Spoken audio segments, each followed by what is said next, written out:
They said, I'm gonna get a check. Yes, well, our meeting's Tuesday night. I'm ready. I can listen to me.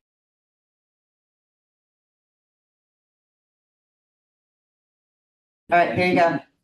Recording in progress. You ready? I'd like to welcome everybody to the October 22nd Verona Borough Council Workshop Meeting. Stand for the Pledge of Allegiance, please. I pledge allegiance to the flag of the United States of America, to the republic for which it stands, one nation, under God, indivisible, with liberty and justice for all. Roll call, please. Ms. Provenza. Present. Mr. Floda. Here. Mayor Goodrich. Here. President Fudgovich. Here. Ms. Redzak. Present. Dr. Carpenter. Present. Mr. Jamelis. Here. Mr. Long. Here. Thank you. And Mr. President, I would ask that we do public comment before we do the presentation from Jason Daly, just so people. Okay. What if someone from the public wants to comment on the presentation from Mr. Daly? They can do it at the end of the meeting where there's another open comment presentation. Some people may want to leave after they do Right. Yeah. present, their comment. Really want to talk. Okay, we're gonna go in reverse order. We're gonna go to comments with the public. This time, council will hear comments on public related items. Please approach the podium or raise your virtual hand. Clearly state your name, address, and limit your comments to 3 minutes, please. Nobody? Okay, next up, we'll hear registered comment from Jason Daly. He's with the stamp program. Great, thank you very much. Hold on. A lot of smiling faces up there tonight. How talkative are you? I was gonna say, I think you guys had a good executive session. Always. As always, right?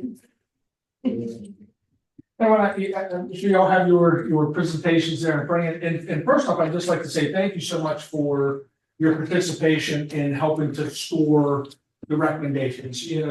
This part of the project is really we're finishing, right? We're wrapping things up for you, and we're trying to bring all of these to conclusion, and you'd be surprised how often, from councils, we don't get that level of feedback. So thank you for that, because it did help to really put the goals where they were in the presentation, and to, I think really bring the report full circle for you, because in the end, this is your report, right? You're going to be the ones who will work to implement this and to take this to the next level, and to either agree with these or to say no, we're gonna how we're gonna stage some of these for implementation. So again, I just wanted to thank you for that, because again, we don't always get that. So thank you.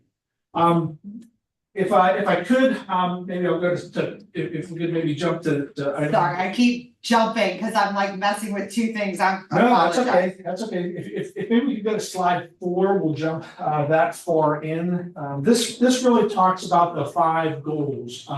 This summarizes the big picture goals out of really all the recommendations, and really where I'll be spending the bulk of the time talking about how you all ranked what you did, and what some of the possible action steps are for these. So out of these 5 goals, we have the first one there, which is really something that all local governments should really strive for, which is to maintain your revenue base. Make sure that it's solid, make sure that it stays solid, so that you can have money to do those fun projects, and to pay for staff, and to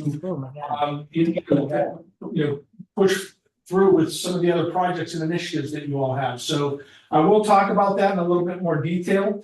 Item number 2 there was really focusing on your administrative staff and your personnel capacity. You have a small operation here, but they do just as much as any larger municipality does. And sometimes we lose sight of that, just because there might only be 2 folks working in the administrative office, or we might only have the chief in his administrative capacity, and some of the things that AJ does. But reinvesting in them, we'll talk about that. How else can we stretch their capacity a little bit larger by investing the way that we'll talk about here tonight. Talk about code enforcement and community development. Again, one of those things that's at the core of our municipalities and from what you do in your seats is to make sure that your housing stock value stays up. And, one of the ways to do that is to, invest in code enforcement and in community development. I'll talk about some of those pieces that go into that. Goal number 4 was about technology, and that was for all departments. I'll recap how you all rated where you did with technology around the borough. And then the last one was about the capital improvement plan. Just again, based off, this one is really all encompassing. We talked about a lot of not only large dollar, but big value investment that's needed across the board. But to pay for that, we've really got to come up with a plan. We've got to come up with a strategy on how to go about implementing that. These types of things don't come about all at once, and we have to work on a multi-year strategy for that. And that will start with developing that capital improvement plan, which I will spend some time on doing. You can get to the next slide. Talking about the revenue, kind of recapping what your current situation was. We looked at the historic trend. We looked at revenues moving forward. And some of the items that we look at here is that the revenue doesn't necessarily keep up with the expenditures, especially as the contracts come to fruition, and we really start to look at even though your fund balance there does improve in the future years, it's not improving at the rate of what the costs are that are increasing. So while we do show in 2028 you have a fund balance there of $111,000 at the end of the year's budget, that's without doing anything right now, right? That's without doing any of those projects, without adding any staff, without any of the initiatives and activities that you may want to pursue. So what do we do to really make that revenue source solid? If we can go to the next slide. We provided a few of those, just to kind of recap where your finances were and what some of the options are for you to consider there. Maintaining your outside bookkeeping service is certainly one way for you to have trust in the bookkeeping that's taking place here with the borough. You can rely on those financial records that you have, and that is certainly something that you want. We're encouraging you that you would maintain.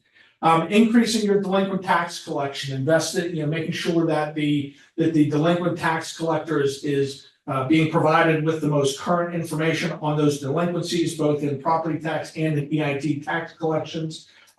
There's always room for improvement in this in all municipalities. So this is one of those areas that's kind of low-hanging fruit for a lot of us, and we do identify that as an area where there could be some revenue gained by continuing to go down that path.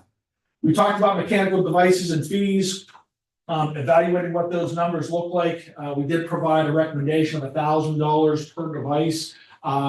Again, we're seeing these up to $1,500 and $1,700 in some places right now, because these games of chance and these skill games are starting to really take hold in a lot of communities. So taking advantage of that right now. And again, this oftentimes does not affect your local business owner. These are usually paid for by the machine provider, not by the business owner themselves, because they do make a significant amount of money off of those. I mentioned about the rental registration fee, and again, there's a dual benefit here. Not only are you kind of keeping track of your ins and outs of rental units, but you're also increasing your likeliness of improving your EIT collection as well.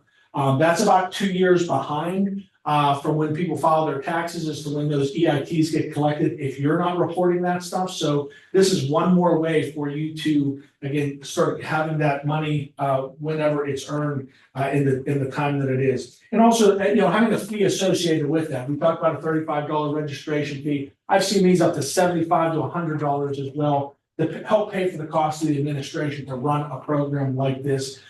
We do mention about, just looking at your fees in general, fees for services. I mentioned this about, park use, sports facility use, things like that. But constantly looking at this, where is it that you could potentially be earning some additional revenue for the types of facilities that you're providing? Again, some things to look at.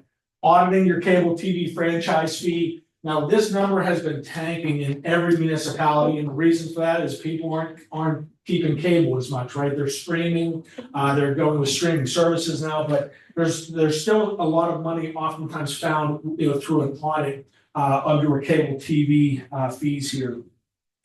Real estate taxes, this is going to be one of those last ones to look at. Your millage rate is relatively low. You do have a lot of capacity, up to 30 mills, for you to revisit your real estate tax. And this would probably be the one that you'll be looking at last, whenever you are looking at in increasing fee, ways to generate more revenue. So I'll move down to the item there about some additional 511 taxes that you can look at. And here we go. What's that? Oh, sorry, yeah, if you could go to the next slide, sorry. about Okay. that. Yep. I'm like, where are we going? Yeah, yeah. And actually, maybe one more. One more? Okay, sorry. Could you actually go two back? Feedback. Yeah, sorry, I'm still on item where we talked about goal one here. And this is that slide 6? Yeah, it's Seven, page seven. 6, well. Six. Could you go back one more, Stephanie? Sorry about that. Sorry, this thing actually started off with the real estate taxes, and then we'll get down into those 511 taxes a little bit there. We did provide you with some suggestions here as well under your 511 taxes and what you could be collecting there. Some of those could be the flat tax that we talked about, $500 to $100 to $500 for each business based on their number of employees. That's another, one of those other areas that you could consider for some additional revenue, for that. So those are some of the low hanging fruit areas that we look at when we talk about, maintaining some of that base. Some additional items that we talk about here, and if you could jump up to slide 8 now, we're just gonna jump over that one we just talked about there. This one? Yes, we Okay. did mention about degradation fees. This is street opening permit fees and things like that. Degradation fees are something a little bit different, where that's a graduated fee that utilities pay whenever they cut up in your newer roads. We're on page 8 at this point. Sorry about jumping around on you. Yep, that one with the house on it. The degradation fees gives you an option here to improve your revenue, increase your collections whenever, a utility comes through and cuts open your roadways. You can use that money to also work in paving, into your paving budget. Possibly considering a dedicated millage rate for your road resurfacing. I mean, you do have the opportunity to do that. That would mean that the money that would be raised from that particular tax would be designated for road resurfacing or, some other treatment that you might do for your roadways. But this is one that everybody struggles with here because our liquid fuels dollars are starting to go down and down and down because of electric vehicles are starting to come, right? Folks are using less gas.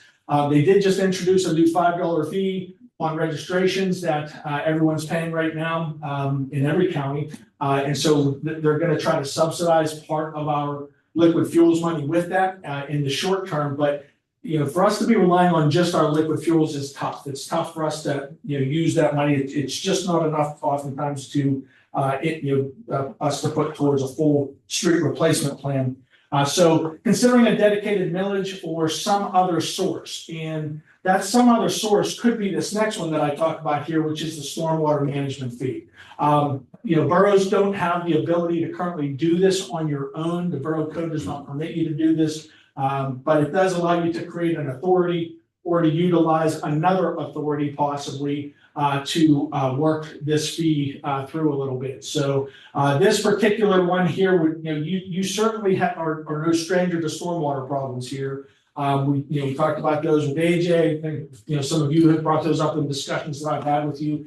But there's no just, money out there for just stormwater projects. And by the way, congratulations. I saw your LSA announcement today. I hadn't gotten a chance to mention it yet, but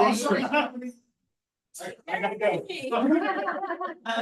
yes, we got $164,000 for more road paving. Yes, you did. That's fantastic. So congratulations. That's well deserved. Joe called me on my way home from work today. That's great. That's great. And I was at 2:00 today, so that's good news. But these stormwater management fees, what this would do is that you already have a list of projects and you have some known costs that, you would incur as a result of the, if you were to execute those projects.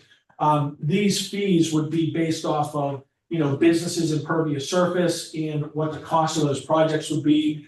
This could possibly be split between residents and businesses with a graduated type fee that would be imposed upon them based on the size parking lots that they have, roof lines that they have, with a flat fee being assigned to residents. So we typically see fees like this between $4 and $6 a month imposed. And again, the monies that are derived from that fee are put just towards stormwater projects. So that's, again, one other way that you could take your general fund money and reallocate it right to parks or, streets or some other things that you may want to start putting your time and attention towards. So those were really some of the items. As we go to the next slide, based off of your priorities, your scoring, this is where those things ranked here. And so that's why, I talked through those initiatives and those ideas. But based off of your scoring, this is how you rank those particular ones. You did rank revenue increasing, or making sure that you have a solid revenue base as the number one item that you wanted to have, come out of this project. But those were ranked in the order that you provided those. So again, those are a few of the items there. Any questions about any of the revenue recommendations or any of those items? Again, I'll say, I certainly want to give George some time here at the end to talk, about the real, 1-2 punch here as to how do you fund some of these things. But what we did with, enlisting some of these is that, there is potential for some funding to help pay for implementing some of those things. And one of the big ones out of this particular one is the stormwater management fee. There's an engineering study that's needed to be done that would require someone to come in and actually analyze the roof lines, the impervious surface of commercial businesses, assemble your capital stormwater projects. And stamp funding, has been one of those resources that some communities have used to help pay for a study like that. Just to understand what is the potential revenue source that you could have if you put something like that in place. So that's one of those programs though, but I'll leave the real thing for George to talk about. The next item on there, has to do with personnel management and improving the capacity. And it was no surprise to me that you all ranked this particular category high, because everyone that I talked with had mentioned that, staff are stretched thin, right? And that's to be expected. You are a small borough, you get a lot for the few people that you have on staff, both in public works, police, administration. So it's no surprise to me that this one was ranked towards the top here. And in the order that you have here, investing in your staff, in training, providing professional development for your administrators, for your rank and file, was something that you elevated very high there as well. The other item that was listed on here, we moved this under, under this particular one was about, looking at labor accounts, specialized labor accounts. You have a good solicitor in Craig. Craig is a solicitor for multiple communities around. And like any good solicitor, they will identify when they need some assistance with something that might not just be in their wheelhouse. A lot of communities will have multiple attorneys that work on different areas like labor, whether it's for their public works contracts, working through their labor contracts.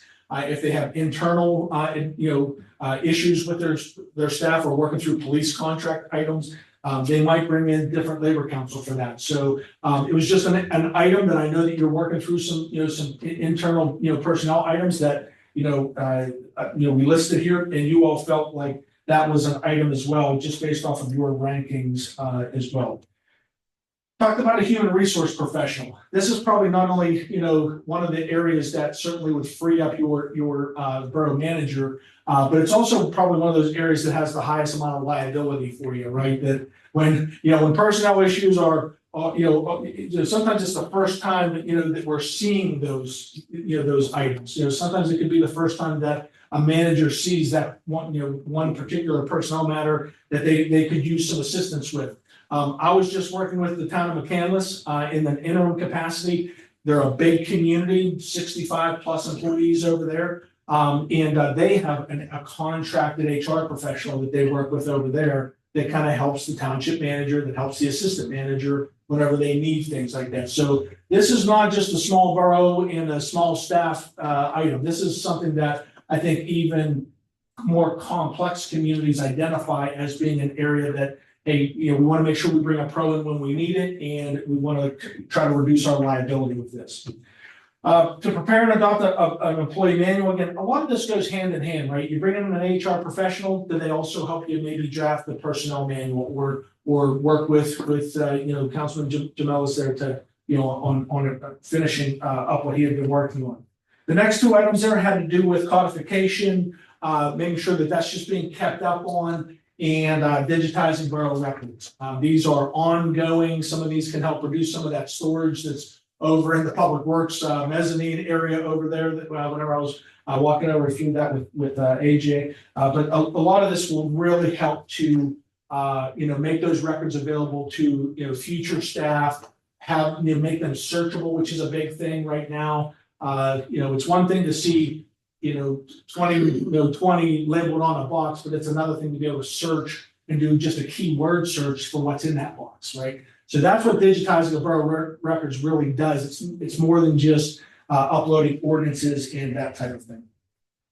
Are there any questions on these items with regard to improving staff's capacity here? Any questions?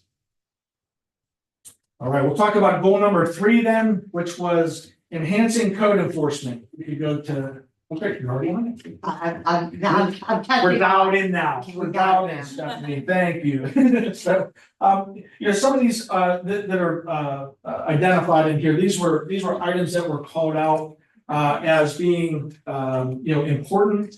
They included developing a blight prevention and elimination plan. This is an area that can creep up on a community relatively quickly because it doesn't always just happen at once, but it starts to snowball.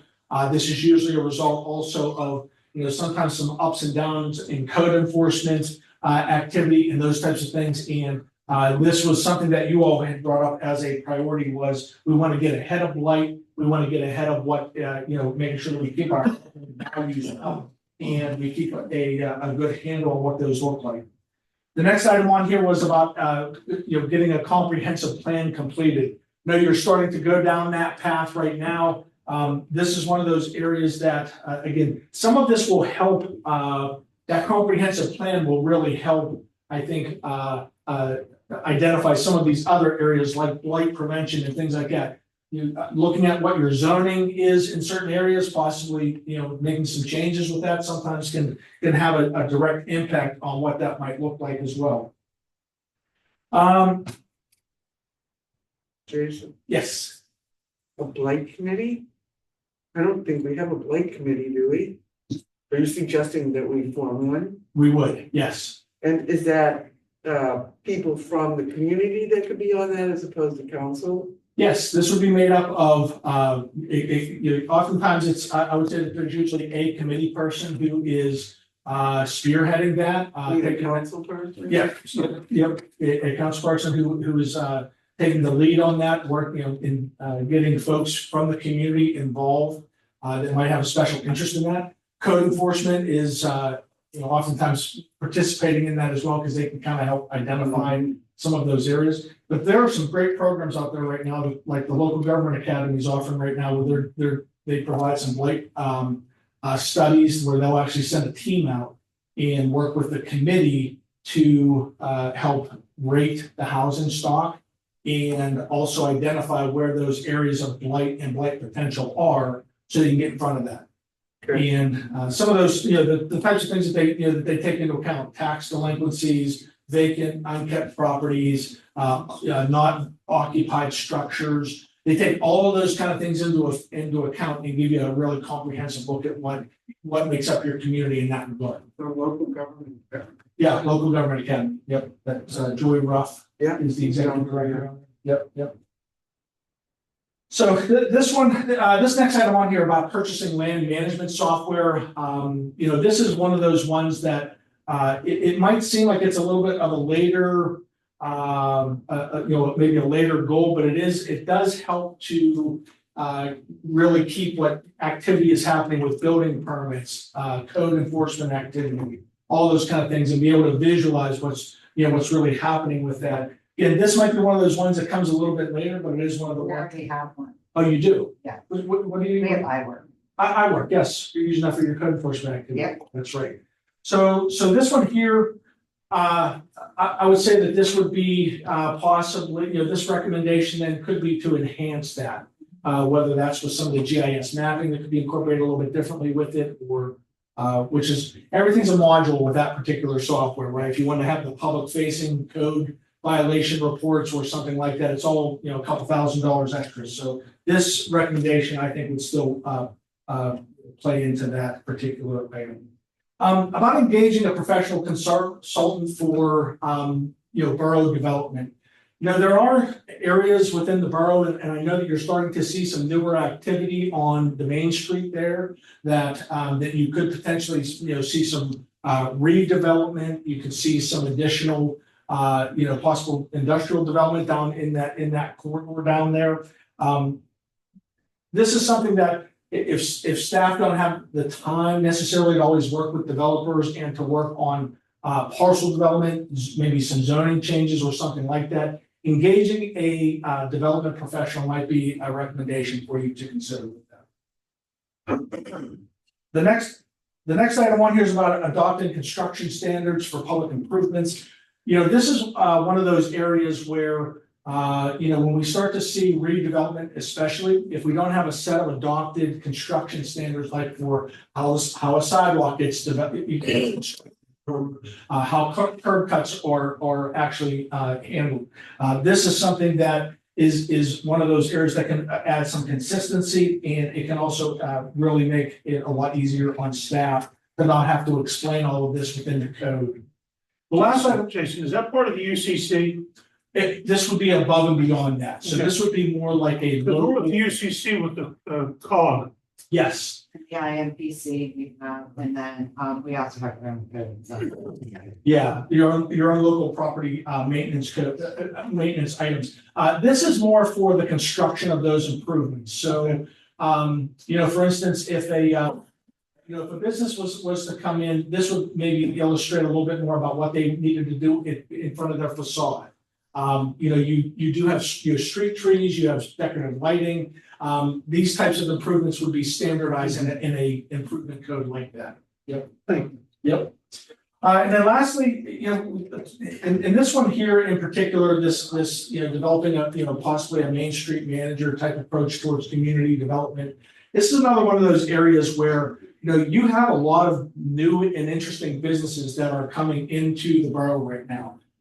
How to keep that momentum going, how to keep storefronts occupied, developing a business member program, not necessarily a chamber, but how do you keep that? How do you market this to not just the folks who travel through Verona, but bring more people in? I mean, you definitely have some destination locations right now, intergroup, people from all around are coming to that location because they like that establishment, they like what they have to offer. And you're starting to see that more and more with the barbecue place, Rails off the Rails, right? I mean, they've got their own Facebook following, right? As to the local things they're having there. So those types of things, are but they need to be managed, right? And again, that's one of those items that is that something above and beyond what you would expect your borough manager to do. This is a marketing, advertising type thing, and also a business development. How do they attract businesses? Would that be something that the Chamber of Commerce would be involved with? It could be. It absolutely could be. They could want to possibly participate with that. This person could work directly with them. And again, this doesn't necessarily need to be a full-time thing either, right? This could be something that is part-time. I'm sure they may have some additional initiatives that maybe they're thinking of that this person could also participate in. So yeah, just something, just something a little bit different there. So any questions about the code enforcement and the community development items that we have here? How would you tie in code enforcement with revitalization like the Main Street program? Sure. So, when I think about code enforcement and in the business program, think a lot of that has to do with not only consistency, but how can you be creative with, facade improvements or things like that. And again, I would say that this probably ties back around with that Main Street manager type position. I was just working over in Dormont as their interim manager. I was so impressed. They had a $2,000. It was up to it was either $2,000 or $2,500 where it was a matching grant that they set up. And it was for facade improvements. So, a business that came to them along their Main Street, and they identified where this could be done at. But they had money that the borough kicked into this fund. And it was up to 5 of them that they would be awarded per year. So they limited and they knew who, how much money they had to work with. But a business had to come to them. They developed their own application, and this is available online that you can even take a look at on their website. But a business would fill this out. They would submit the drawings of what their improvement was. Maybe it was, changing, peeling paint or, doing, spicing up their facade. And then they'd match that. They'd match that initiative. And so, from a code enforcement or more from a community development perspective, I kind of look at that as all playing nicely together like that. And that would just be one way that I would see that would, that could play out. Another item, to think about with that is, if you do have some businesses that are struggling with something, maybe it's a local restaurant or something like that's having a public nuisance issue maybe with their grease or something along those lines. Having code enforcement and this Main Street manager maybe work together to find solutions to what that might look like, for them, trying to work with them and help them in that manner, rather than just throwing fines and penalties and things like that at them, but really trying to work with them to develop what that might look like is kind of how I would see that working together. Yep. I'm also wondering, like with everything that you presented thus far, how a comprehensive plan fits into all of this. I'm not seeing it, but. Sure, yeah. So, a comprehensive plan is going to look at, a lot of different things within the community. It's going to look at, your current housing stock, the affordability of that housing, the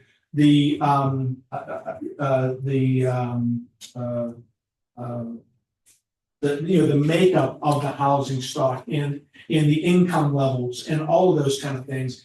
And it's going to, you as council, when you're going through and your planning commission gets involved with this, members of the community participate in the comprehensive planning process. You really identify what you want your community to look like in 10 years from a perspective of what your traffic network looks like, how roads connect. If you have one-way roads, could you make them two-way? Could, if you have on-street parking on both sides of the road and you want to only make it on one side, if you want to have planted islands in the middle of your roadways for beautification projects or things like that. A comprehensive plan looks at all of those things. It looks at your recreational opportunities. If you say, hey, in 10 years, we want to have a dome over top of our pickleball courts, okay? That's a goal, right? That's something that might be called out in your comprehensive plan. But it might also look at things broader that says, we want to make our community more walkable. And these are how we want to make it more walkable. We want to connect our parks in a certain way. We want to, do something different, inside our parks, make them more active or passive or something along those lines. But it's really big picture in all of those areas. So, It's also a major requirement to be a banner. it is, yes, you gotta have an updated comprehensive plan. Yes, That's absolutely. right. And it's also part of being Street Matters. You have to have a comprehensive plan to go through for some of the grants. And it's definitely more than just checking a box. I mean, I would say that, the role that you all would play as council would be very significant in developing that plan and having input on what the community would look like, because it sets out the roadmap for a lot of those different initiatives. So it's a very important document. And there's funding out there for that too. In addition, more than just the stamp funding, there's a MAP program. It's called Municipal Assistance Program. Yes. That's offered through the DCDD that usually puts about up to $25,000 in matching funds towards a comprehensive plan. And I think it might be 50%, or something along those lines. But But it's its own grant program. But that's not what you guys do.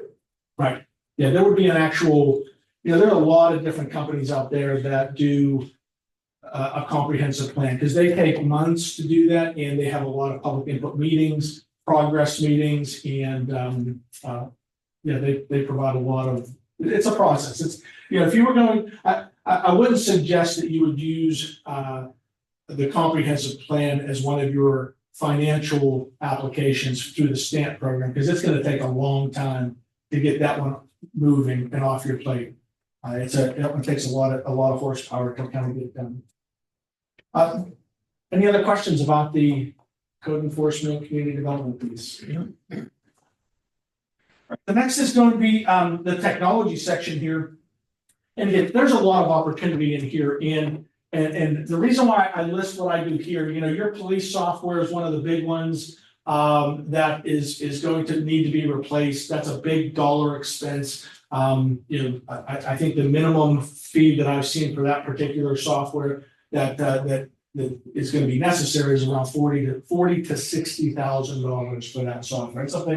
It's a big thing to chew off.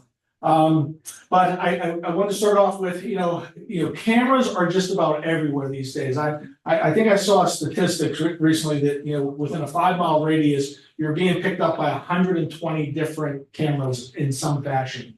Within if you're driving in a straight line, people's ring cameras, people's, house cameras, all the intersection cameras, all those things, right?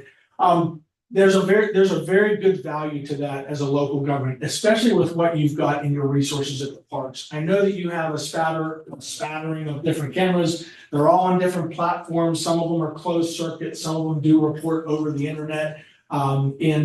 My recommendation is to standardize that and to make that stuff a little bit more accessible and over the web, where it's recording into the cloud, so that if somebody knocks off a camera, you're seeing who knocked the camera off, right? So, and cameras have come down in price, and they've gone up in what they capture. Night camera, night capture, and all of those types of things. I worked with one community where they had these cameras in their ball fields where, if someone came in after hours, they strobed back and forth while they were recording who was actually there, and they sent an alert to the police station that said that there's activity at the ball field. All at the same time. It acted as a deterrent, put someone on notice that something's going on somewhere. So there's a lot of opportunities for that out there. And this particular section, I can tell you, is one of those areas that, the STAMP funding has been, it's easier to apply for stuff like this because it's oftentimes one and done. You can knock these types of projects out relatively quickly. You've done a great job of keeping up on your hardware, but I know that there were still some machines out there. AJ's was one of them over there that was still running off of an older Windows version.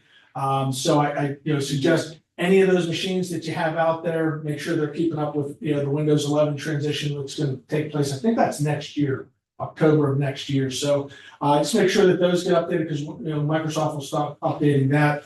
I got burned on this myself personally, not having a correct battery backup. Lost a bunch of my stuff for my own business. Had to get it recovered because I had a crash. But make sure you have battery backups for things. This area is really prone to power outages with all the voltage that we have. A lot of windstorms lately, those types of things. So make sure that from the professional office standpoint that you have those things under your control and in a safe area. The next slide there. As far as council chambers goes, I have to say you have a pretty modern little setup here with your two TVs, and it's a small enough space.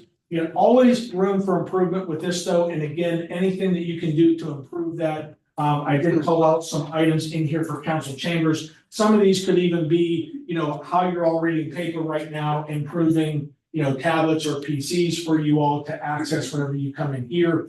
And also, what you might provide to the public as far as what that audio visual equipment might look like for them. So I do, reference those things just so that you have them. And then the last item there under technology, and I have to tell you, this was a big one for staff and police and public works, was the introduction of locks everywhere that can be managed remotely, both at the park for this building, having electronic access with whether that's a key fob or some other type of electronic device that would open and manage those doors. But that was one that, I do see frequently in older buildings that it's not one of the more common things, but it is one of the items that I definitely recommend because, it's so hard to keep track of keys anymore. An employee leaves disgruntled, you've got to rekey the whole place right after that. So electronic access, it's more just a keystroke and the system. The last item on here is the capital improvement plan, and this is really this captures a lot of the things that we've talked about. But before I go on, any questions about the technology section? Didn't mean to buzz through that again, prioritized items there. As far as the capital improvement plan goes, this is just like that, very similar to like a comprehensive plan we're talking about, for the entire borough. This capital improvement plan is a more formidable document that provides council with some guidance every budget year in between budget years, in between budget months, whenever you're looking at, okay, how do we tackle an aging sewer system? How do we identify, collapsed storm drains or road paving over, in 5 years? Where do these roads stand? This capital improvement plan would really help to identify all of those big ticket items that, keep staff up in the middle of the night, keep you up in the middle of the night when it rains, and would really lend some significant clarity, I think, to that process. So, we did identify, a process that this would look like, which would be, obviously doing an inventory of all of the facilities, schedules for various pieces of equipment like HVAC units and roofs and things like that are really big ticket items, but include that in an overall analysis that is important, that would provide you with some, dollars and cents that you could then say in 25, here's how much we have to put towards our capital improvement. Here's how much in 27 we're going to have to put out. And I think that makes some of those revenue increasing strategies that we provided at the very beginning of this report, a little bit more palatable for folks when they say, okay, if we're paying more for something, here's what it's going towards as part of this capital improvement plan. So, that's kind of like the full circle, of how do we get there then, right? Is with, how do we pay for all of these items that we have in here? And what we did was that, I know there's a lot in this document and we really tried to recap it with your help, how you prioritize things with this. But, even the way that this is laid out for you, this is still a lot to bite off here, right? And in order to really make this realistic, we always recommend a strategy even to, how do you move this forward? And that's really putting together an implementation committee.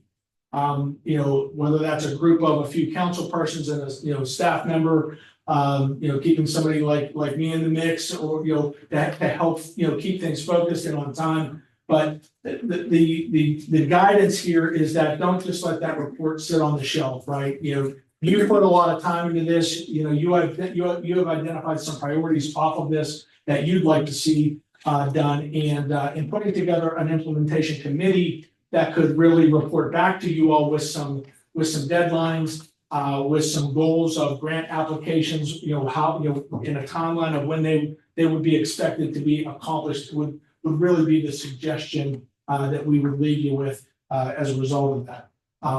But are there any other questions about the implementation strategy before I turn it over to George to discuss a little bit about what your next steps might be? Do you have a preference on your recommendation, be it a separate committee or planning commission? Yeah, I think that it would definitely be a good idea to have, I would say, at least the majority for the implementation committee to be made up of a small group of council. I think the planning commission will get really actively involved in that comprehensive plan as you move forward with that, because that's going to be really looking outward. There's so many things that are in here that really you have complete control over, including the staffing things, the training items that were mentioned, a lot of those things. So I would definitely suggest that it be probably a smaller group of council members to start off with. Yeah. Any other questions? All right, I'm going to turn it over to George then. George Newsom's with DCED. We'll talk about the next phases.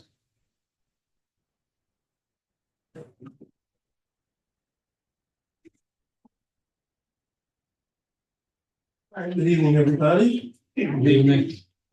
First, I have to apologize. I have a great handout. It's an acronym cheat sheet because when I started working with local government, I didn't know what anybody was talking about. Because everybody talks in acronyms. And I left the wrong briefcase at home. I don't have that handout, but I'll be sure to get it to Stephanie so she can get it to you guys. There's another handout in there also that talks about the stamp program, which I'll talk about today, but I'd like for you to have something physical that you can actually take notes on and do all that kind of stuff.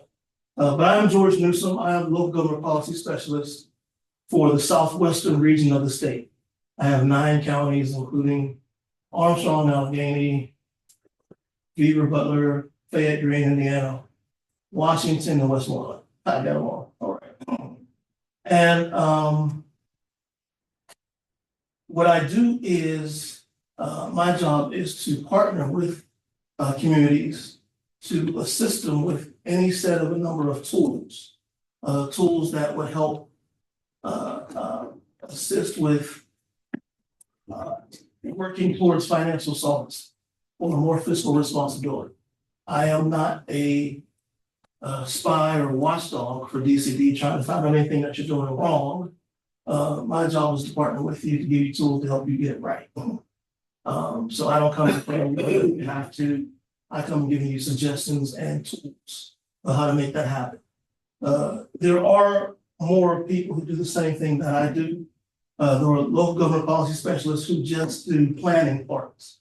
You know, they're going to concentrate on roads and bridges and the MAP plan, which Jason talked about, municipal assistance program. There's another side of local government policy specialists who deal with EMS, emergency medical services side of things. They deal with police, ambulance, and fire. I'm sure you have, it's not news to you that it's become harder and harder for public safety. And some communities, to help with that, are consolidating and merging their public safety departments to help provide public safety through a number of communities. There are local government policy specialists who just concentrate on that side. I'm kind of right in the middle. You know, I do the strategic management planning program or the STAMP program, which is also called the STAMP program. And the first thing I would say when I talk to communities is you have to have a grant manager. You have to have somebody in your community whom I can identify with. Well, I'm going to say, okay, if I need documentation, if I need to meet with, if I need to send things to, and so they can, similar things to yourself. But I need that one point person who's going to be identified in the community as a grant manager. And I'll tell you from my experiences is that a lot of grants fail because they don't have an identified grant manager. And that's a person who I'm going to work with through the entire process of the grant. Not only the grant application, but the grant implementation, and also the closing of the grant when it comes time to close the grant, when it comes time to reimburse the grant. Also, because this is a reimbursable grant, which means that when you have your deliverables from whatever consultant that you choose, you pay the consultant, you invoice me, and I reimburse you what you paid out. It is typically a 50-50 match, but if you have a financial hardship, it can be anywhere between 10 and 50% match. So we can those 10%, depending on if you have financial hardship or not. I will work with whoever that person is identified as the grant manager, working with whatever projects you decide to take on. What's nice about the financial health assessment that you guys just completed is that it gives you that overall kind of sky view, not even more sky view, but even a closer look at where your community is, and projections throughout the next 5 years. Well, that's nice because I get to work with you for the next 5 years throughout this process as well.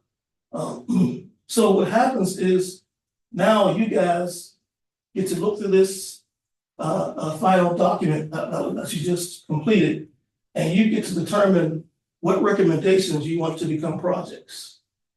Projects become money. money does not become projects, projects become money. That's very important. And then I help you with the money part of it. And drawing down the money, I help you with the invoices, all that kind of fun stuff. If you run into any situations with a consultant who is not doing everything that you wanted them to do in your request for proposal, because that's also something I help you do. You can call me and I help redirect the consultant to do what they're supposed to do. So you and I are gonna be best friends, is what you're telling me. We're gonna be real good friends. We're gonna be real good friends. Yeah, and I take you through the whole process step by step. What I like to also say is this is the most fun part of my job, is I get to see your vision for your community. And you get to see it. Because the recommendations that you choose, which become your projects, are actually your vision for your community. So we get to work together on whatever your vision is gonna be for your community. That's the most fun part of my job. I can see people's visions come to fruition.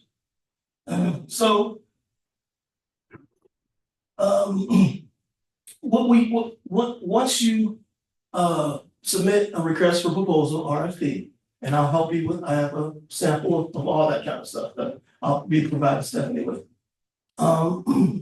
We do that, we get a consultant on board. And you've chosen whatever recommendation that you want to become your project. They'll give you a price estimate of how much it's gonna cost to complete that project. And then once they start the project, like I said, once they complete a deliverable, you would submit an invoice, you would pay them, submit an invoice to me, and I'll reimburse you. Throughout the process, I will say, continue to submit invoices as you get deliverables. Don't wait till the end of the project and try to, submit everything at once. That becomes too confusing, and then you can have some miscommunications where the consultant is saying, well, I did do this. And you say, no, you didn't do that. That kind of stuff. And then you're held up on money. So I'll say, as you go along the process, you get deliverable, then submit invoices, and we know that's finished. Okay. So let's say we go through, one of the recommendations is codification of ordinances.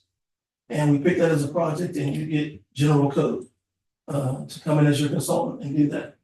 And they come and do it. You pay them, we reimburse you. You close out that phase of the stamp project. That becomes one phase. You can't apply for another recommendation till you close out that phase completely that you've already started.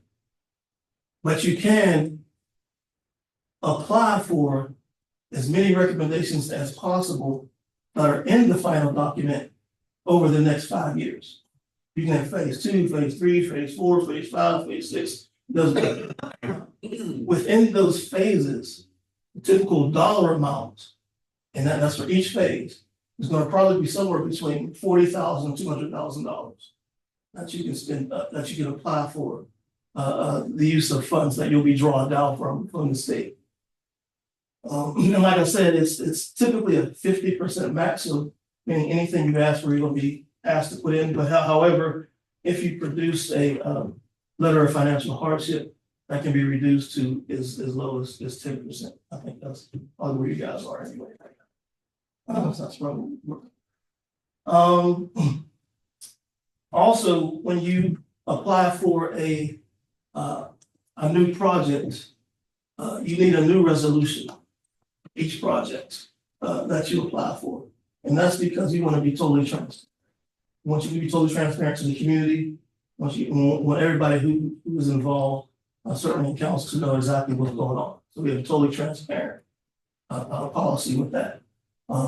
Anytime you need me in this process going forward, I can come in and do a presentation or just do an update of where we are with whatever particular grant that we're working on, so on and so forth. But I probably won't have to. We probably do that by email. I probably won't have to do that. I am local though.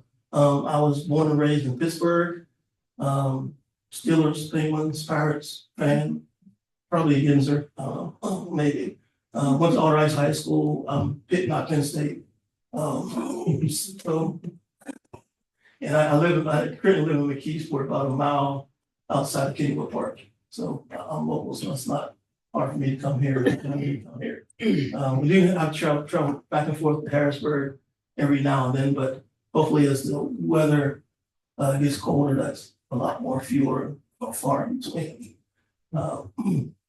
But I think that's pretty much all I need to present with you for now.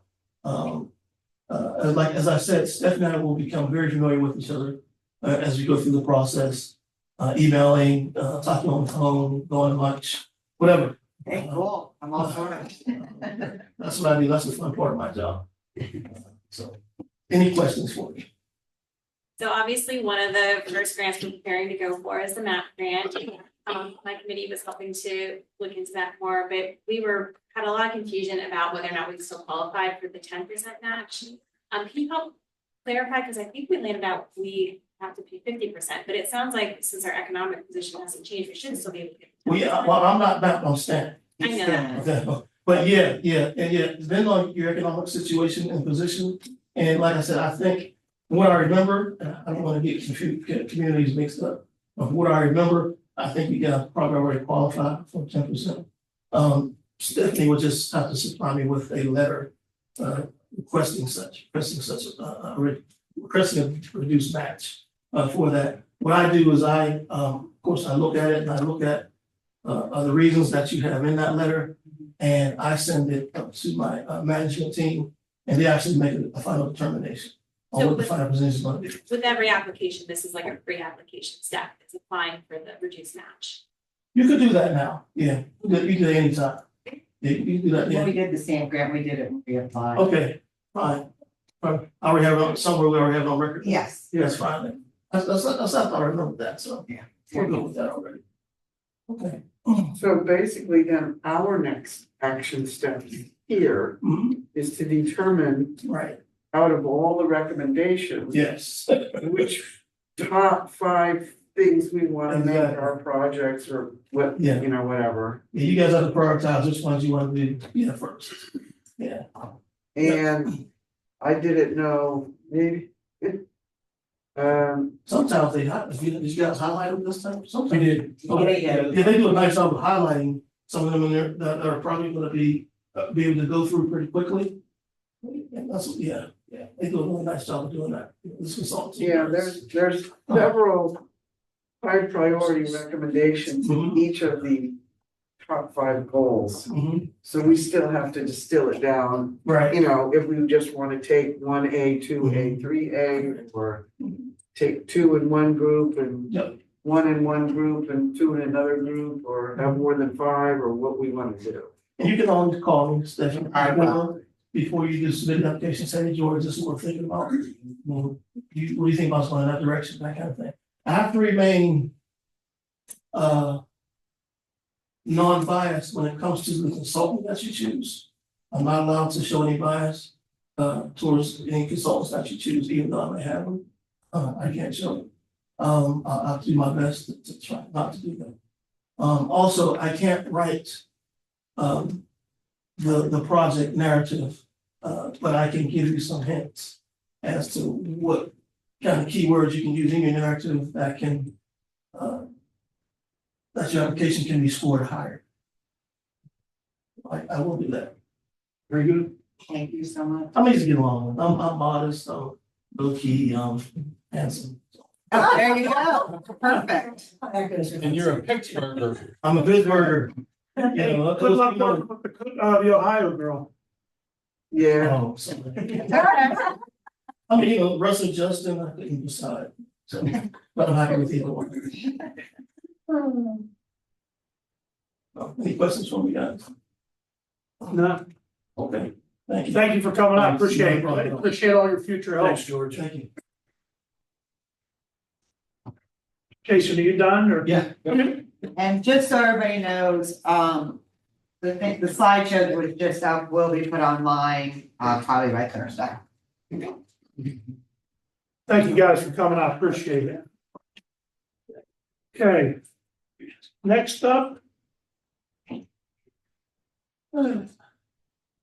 comments from the advisory boards. First of all, I want to mention that we had an executive session prior to this meeting due to personnel. Then I want to talk about, I don't really want to talk too much about it. This was asked to look into, if we want to look into this junior council program. You have a handout on it.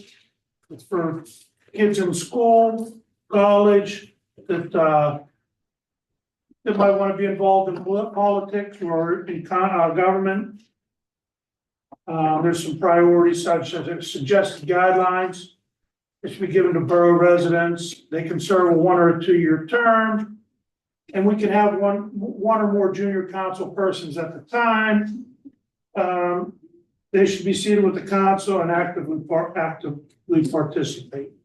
I don't know where we want to go with this, but it was just brought to my attention to bring up. Anybody have any comments, questions, and/or we'll try to answer them as much as we can. Are you going to be taking the lead with this, Ray? I'm not sure. It's Yeah. the will of council. So council, maybe. What's that? It's the will of council, yeah. I mean, I would like to read up on it, just like Yeah. make sure I know all the guidelines before I. Yeah, Cause I haven't had a chance to look at it. Yeah. I mean, I'm sure it'll be fine. I would love to have a student. I just like I said, I just would like to be able to read. I just haven't had a chance yet. There were certainly some very qualified people who were interested when we did the walk on it. So, Again, like I haven't had a chance. no, I understand. So I plan to do that the next week.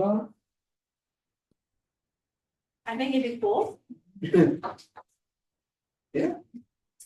anybody else? Do the young I mean, it's people good. You know, my opinion is that they could be interested. Let's look into it, then we can, bring it up at the next meeting and talk about it, or, They were very young. So, in terms of actual council, is there a minimum age requirement? Like there was like the president, you have to be 35? No, but it says high school or college, so we could potentially have a senior if they don't go to college. Plum has high school students, Fox Chapel, I think, has high school You're students. talking about somebody to run for the If board. someone in the borough, It's It's 18. Yeah. it's 18. Did you run? What? Didn't you run? What? Didn't you run for an election? Real fast, you It's on the, it's First roll. on your application. Okay. so, But it's on, when you run for council, it's on your application. 18. You have to be I 18. just was clarifying. Okay. So you wanna recruit our junior council? You should be stuff. I'm ready by the next year. when they're 18. Absolutely. read up on it, guys, and we'll bring it back up. And that's all I have. Next up, the mayor, Dave? I just have two things, you did go over, we had an exec session, and I did bring up an update on the code enforcement, which was, we talked about, there's gonna be new traffic patterns at Verner, sometime in the middle of November. We've had some problems up there with cars going every which way, who's stopping in the middle of the road, let the kids out. And, we had that problem on South Avenue back in the early 2000s. And I recommended to the board to make it a one-way street during school hours coming down only, and that's worked out really good. And Sergeant Francos and I, we discussed First Street, and then he discussed it with the engineer, and it's gonna be implemented one way from the alley towards South Avenue. And we're waiting on some signs to come in, but it's gonna be a new traffic pattern, but there'll be more details as time comes when we put the signs up. And it won't be permanently, it'll be moved, from 8 o'clock, 8:30, whatever the school time is. Then taken down, then in the evening, after school hours, it'll be put back up again, then taken down. So it's not a permanent thing. And it won't really inconvenience anybody, other than maybe the people dropping off, they get little upset who's coming down South Avenue and wants to make a right, well, they're gonna have to go around the For block. the safety of the kids. Because from what I understand, all the kids go in through the main door now. They used to go in through the South Avenue, Yes. and I don't know why they changed that, but it, it was a system that seemed to work. There was more room down there, more parking, so we'll see how this works out. That's all I have. They don't know. That's it. Okay, thanks, Dave. Next up would be borough manager's item. Okay, the fee schedule you all have attached, we already have an amusement fee device, fee, we are requesting, and we will have a resolution to add to our fee schedule to raise that from 500 to 750 in 2025, and then an increase to 1,000 in 2026. With that, This is just for all the poker machines, all the poker machines, we're not touching jukeboxes and stuff like that, we're just touching the ones that actually make lots and lots of money. Well, you heard what he said, what Jason said, that, that machines are bringing in big bucks. Yeah, so we didn't want to jump real fast, but we did jump other things, just so people know, we already have a rental fee, How much do they pay now, Stephanie? $35. No, I'm talking for the amusement. Oh, 500. I'm not seeing 500 on it, that's why I'm questioning. On the sheet, Yeah. I'm seeing 600. I'm missing something. yeah, you have to go across, Well, here, jukebox is they have 100, six, the Moose has six of them, right? So 500 times six is 3,000. yeah, Okay, I see it now. okay, yeah, you just go across. Just so everybody knows, you all have a copy, the first draft of the 2025 budget that the finance committee has worked diligently on for the last 3 months. I am going to do a quick presentation. The presentation will be available online, after this meeting. And there will also be a public meeting for the budget on November 6th Wednesday, November 6th at 6 p.m. in the council chambers. So let me, Are you gonna do that now? Okay. well, that.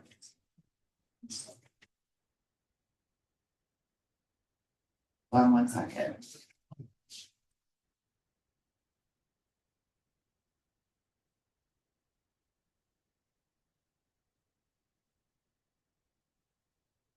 Okay, so you all have your first view of the budget. This was actually finally kind of sort of finalized from the finance committee last night.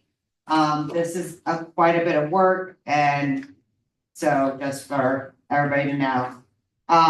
Again, the budget meeting will be Wednesday, November 6th. On November 8th, we'll have a motion to advertise the 2025 budget for adoption and a motion to advertise Verona Borough tax ordinance. November 25th, the budget will be ready for public display, which will be 10 days. And then on December 10th, we will adopt the 2025 budget. Stephanie, the November dates, I know the budget meeting, the 6th, we made it that Wednesday. Did I screw up on the dates? Motion to advertise, you have one November 8th. I'm sorry, I was looking at October. Is that the 12th? That's the 12th, Yeah, it right? should be the 12th. I apologize. That's all right, and the motion to advertise a tax ordinance. Yeah, they would both be on the 12th. I apologize. I probably was looking at October while I was trying to do it. And by yesterday at about 6 o'clock, I had looked at enough numbers that my head was starting to spin. So again, the budget will be ready for public display on November 25th. And the adoption would hopefully be then, December 10th. We're gonna go over a quick overview of revenues and expenses, an overview of revenue increases, grant and capital projects, estimated financial position for year end 2024, and the minimum fund balance transfer that needs to be made in December 30th of 2024. Currently, our revenue for 2025 is approximately $2,294,000. A new item you're gonna see is the garbage fees, that we are collecting through the water bills. And there's also an increase of the amusement device fees that are currently $500 to $750. That'll provide the borough with about $10,000 in revenue. 2025 expenses are $2.355 million. Another, again, a new item is the garbage fee. And our largest increase in expenses currently are public safety and planning. That gave us a budget deficit of $60,000. So that was where we were at if everything stayed status quo. We are proposing a millage increase of 1 mil, which brings in about $92,000. Which would bring our revenue to 2.385, which would take our revenue over expenditures to 30,519. Any questions? Projects that will be occurring that are grant funded, you can see here, we will be finishing up the project for the borough parks. The grant we all have been waiting for, hopefully will happen with Third Street Athletic, Vogels, and the alley between South and Vogels. We are stuck in hold. That's the one from the county. Yeah, we're stuck on hold because it's a county grant and the county has not released funding. Same thing with the demolitions. Matt's hoping they're gonna be done at the beginning of the year. Yes, so our hope is by spring we'll be doing that, and then you did hear, we did get another grant for more road paving for $164,000 that we just found out about today. That'll pave more roads, that is not included in there because I've learned my lesson. Every grant takes about 2 years. Little did I know that it really would take that long. Other grant projects, there's some sanitary sewer lining. We will be working on the active transportation multimodal grant that we completed, more sanitary sewer line and a park planning grant. The approximate cost of the borough is $162,127. That will be split between the sewer fund, the capital fund, and the general fund, depending on where it is.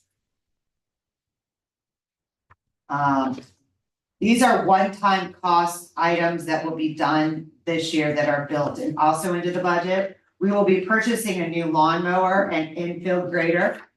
This will mean we are taking over maintenance at the park. So the grader will be for the baseball diamonds. The lawnmower, the boys have not had a new lawnmower in like 20 years. We are paying an exorbitant amount of money to fix it every year.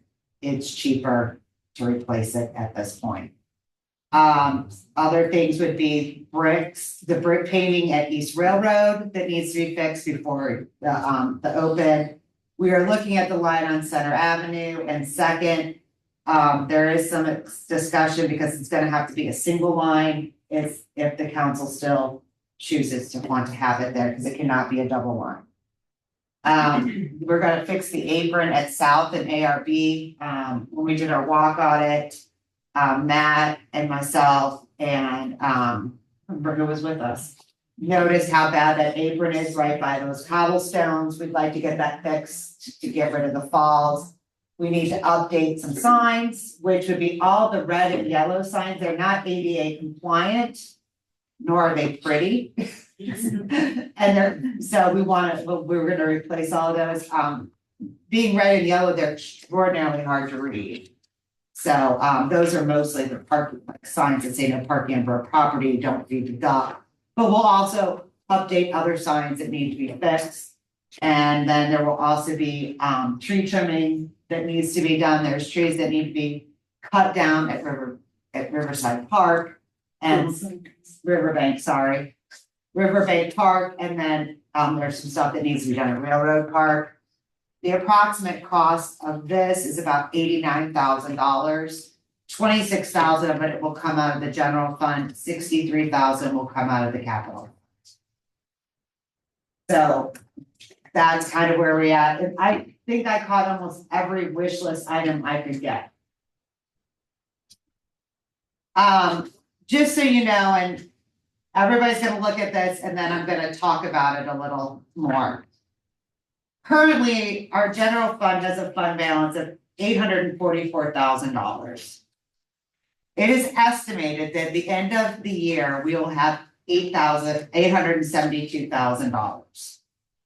Yes, that looks pretty, but we also have a policy that's built on a minimum fund balance that says we keep 3 to 4 months, we keep 2 months, I kind of think keep 3 months in reserve in our general fund, because God forbid if something would happen, we have money to fall back on. The rest of that money has a set place it has to go, which will be voted on by council in November. And I just printed out the sewer fund for everybody to see. We currently owe the sewer fund $357,000. When I got here 2 years ago, that was over 6. So we have definitely pulled that down. So in looking at the fund transfer that has to be made, I think it's moving. What the heck? Oh, there it goes. This is what our fund balance says. If the fund balance is over the 90-day benchmark, which is 3 months, the use of such excess funds shall be distributed in the following manner. 25 cents goes to the sewer fund liability, 25 cents goes to the public retirement funds. Percent. 25%, sorry. 25% goes to the public retirement funds and 50% gets transferred to the capital fund, which is used for the roads and the cars and all that stuff. With an audited fund balance of $822,000, we are taking an excess spend amount of $400,000, which means the sewer fund will be repaid $100,000. The pensions will be repaid $100,000 and the capital fund will be $200,000. So leaving us with the fund balance of 3 months to make sure we can pay all our bills in case of emergency. We can look at it another way. You could legitimately budget in the hole and use the money from that fund balance, but you will eat up your fund balance probably in 2-3 years and you won't have paid off your sewer fund. You won't have any capital dollars. So that's how we figured that all out. That's all I have for now. Question? Uh-huh. My recollection about the minimum fund balance, that policy that we made a year and a half ago was 2 months worth. Did it get changed to 3 months worth? It states, the policy states that we always have to have 2 months worth in a fund balance. What it says, if we hit the 90-day benchmark. Then 90-day, yeah, if you could please clarify, is that the end of September because we have 3 months left in the year? Is that what that is? 90 days is how many months we have over. We need to keep 2 months. That was the original fund balance. We passed this months ago. 90 days is 3 months worth of operating. Anything over 3 months worth of operating thing, we will transfer over At the end of the year. at the end of the year when we vote on it. 25, 25, 50 to the sewer fund, pension, and the capital fund. Okay, this plan was Policy voted we on passed in 3 months ago. August. okay, Tim, I don't need a lecture. I'm just clarifying some points if you don't mind. To save us time, we should So- remember things, so. Yeah. Okay, I'm not done yet. Yeah. So, all right, well, maybe at a later time, I can get a better idea of what this 90-day benchmark This thing came from, is. this came from the policy that we passed. I know we And, This passed it. came from Ockenhoff, This from the came, audit, right? no, this came from the, when we changed the fund balance minimum, because we didn't really have anything that stated what we would do with the money if it went over that. went over, 2 months. over the 2 months. If we got so far ahead, what we would do with that money, instead of letting it sit in the general fund, it needed to go places to pay off other debt. okay, well, I guess what I'm wondering is, if this is a policy that you came up with, and it's a good policy.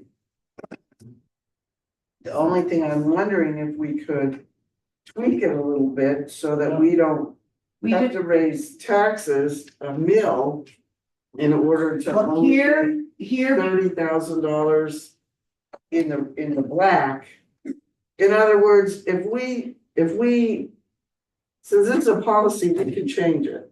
Council has that ability to do it. you can change that, you are absolutely correct. Your problem with that is, and I sat in a meeting 2 years ago in December where you literally, not anybody else in this room, you said to me, you will never vote for a budget that was in a deficit. That's right. That's not what I'm talking about here. Yes, you are, No, I'm because not. taking the $60,000 that we don't have in the budget, that's taking what we're bringing in 2025 and taking out in 2025. That has nothing to do with the fund balance. When you start saying that, what you're saying, which is fine, I have no problems with that, but you are dipping in to that fund balance. So when you're looking at wanting to pay off the sewer fund, which I know is very, very important to people, you're looking at wanting to have a capital fund that's very important for roads and cars and roofs and buildings and all that stuff. And you're looking at making sure our pensions are all funded at 100%. This is the only way we can do that. If we start to say, every year we're gonna take a little bit off the fund balance to balance the budget, then you're gonna be back in the same hole you were at. Okay, but that's not what I'm asking. I'm looking at $822,000 and whatever. Subtracting 400,000, that's 422,000. And I hear what you're saying, this is whatever, there's fund balance and there's minimum fund balance. They're related, but they're different. No, you're not. Same thing. And Well, I think they're different, but anyway, all I'm saying is, what if we just did something less of moving this money instead of 200, 100, 100, do 150, 75, 75, that leaves us with an extra $100,000, We used 3 months which ago. comes up, Percentage. which counteracts or at least adds to, it does not add that to we that don't bottom have line. to do an No, it entire does not one. add to that bottom line. It does not add, we are Okay, so that- $60,000 in the hole for the Okay. 2025 budget. Well, that's what I'm asking, because I don't understand, it's all our money. And I get that we have to raise taxes. And I'm just wondering if there's a way to soften the blow by not putting quite as much of this money into here. So that we can have a slightly less millage increase and Again? a slightly more leftover here. You're budgeting into a deficit. There's no ifs, ands, or buts about it. Your budget will be in the red.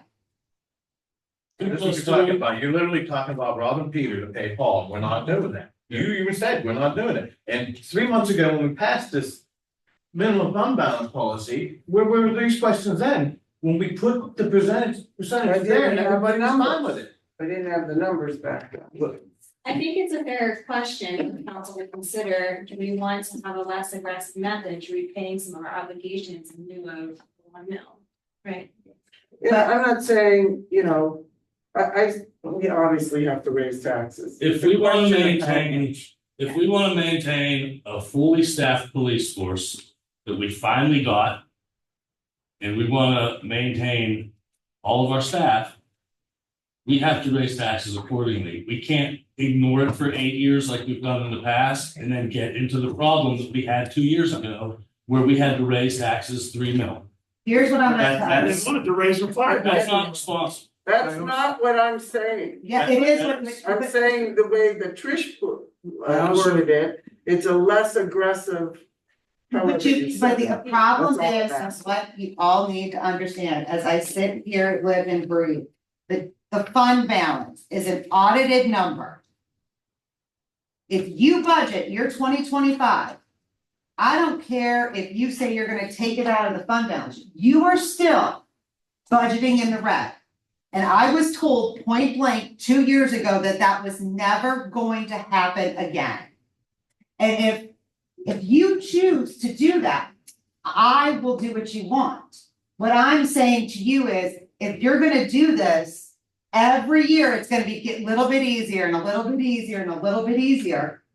And you're not gonna have excess money to do that anymore. And then instead of raising tax a mill here and maybe 2 to 3 years another mill, you're gonna be raising taxes 3, 4, 5%. You're gonna be raising taxes 40, 38% on your residents, and that's not a fair. So what? If I may. I'm not trying to stick. If I may. I know, and I wanna hear what you have to say, just wanna clarify, I'm not trying to start an argument. I'm simply trying to get further explanation and understanding, that's all. All right. You know, we've been kicking the can down the road with the sewer fund for years. You know, the sewer fund's been, we've taken money out of it. We need to pay this thing off, okay? Our capital fund, we don't have any. And we need to get these things funded. Don't we have Okay, $200,000? we don't have, I mean, we have, look, the borough, we have areas around the borough that are in disrepair. I mean, we've had our police force, we had to get our police force fully staffed, right? So, I mean, to me, I don't mind having to pay a little bit more in taxes to see Verona kind of take a step forward. I'm sorry, I mean, I think it's justified. I mean, I would say that most residents would agree.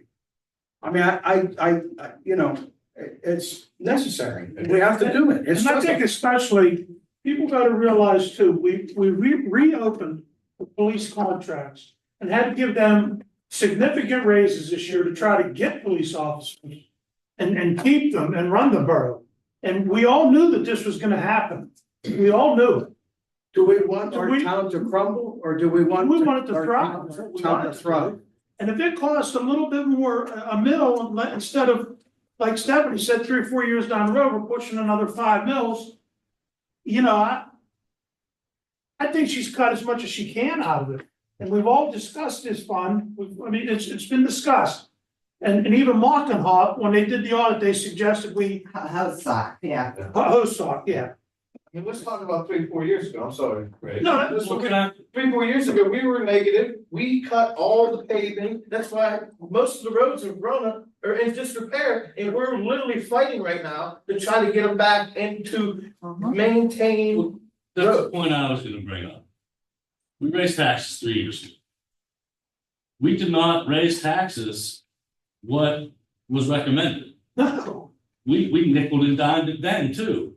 It was recommended that we raise taxes, what, 3.9 mil? no, it was recommended, they wanted it like 5. Yeah. No, We there was lost. recommended 3 million, and we did 1.9. Yes, we Okay, you're lost, right. we lost 1.1 mil off of that. Yeah, 3 years ago. And then we didn't raise taxes for 3 years. And inflation went up and everything went up. And we And raised we taxes. gave everybody raises. Nancy, I'm talking and I didn't interrupt you when you were talking, so I would accept the same respect that you demand.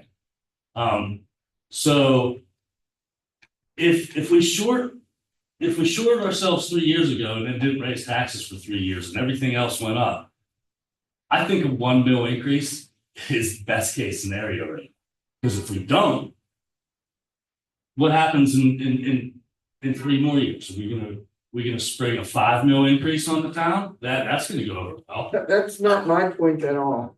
And I don't know why you guys are addressing Well, it in such a manner. That's not what I'm saying. The thing is, the 40 on average, every borough, 40% of the expenditures are the police forces for every borough. Usually, right?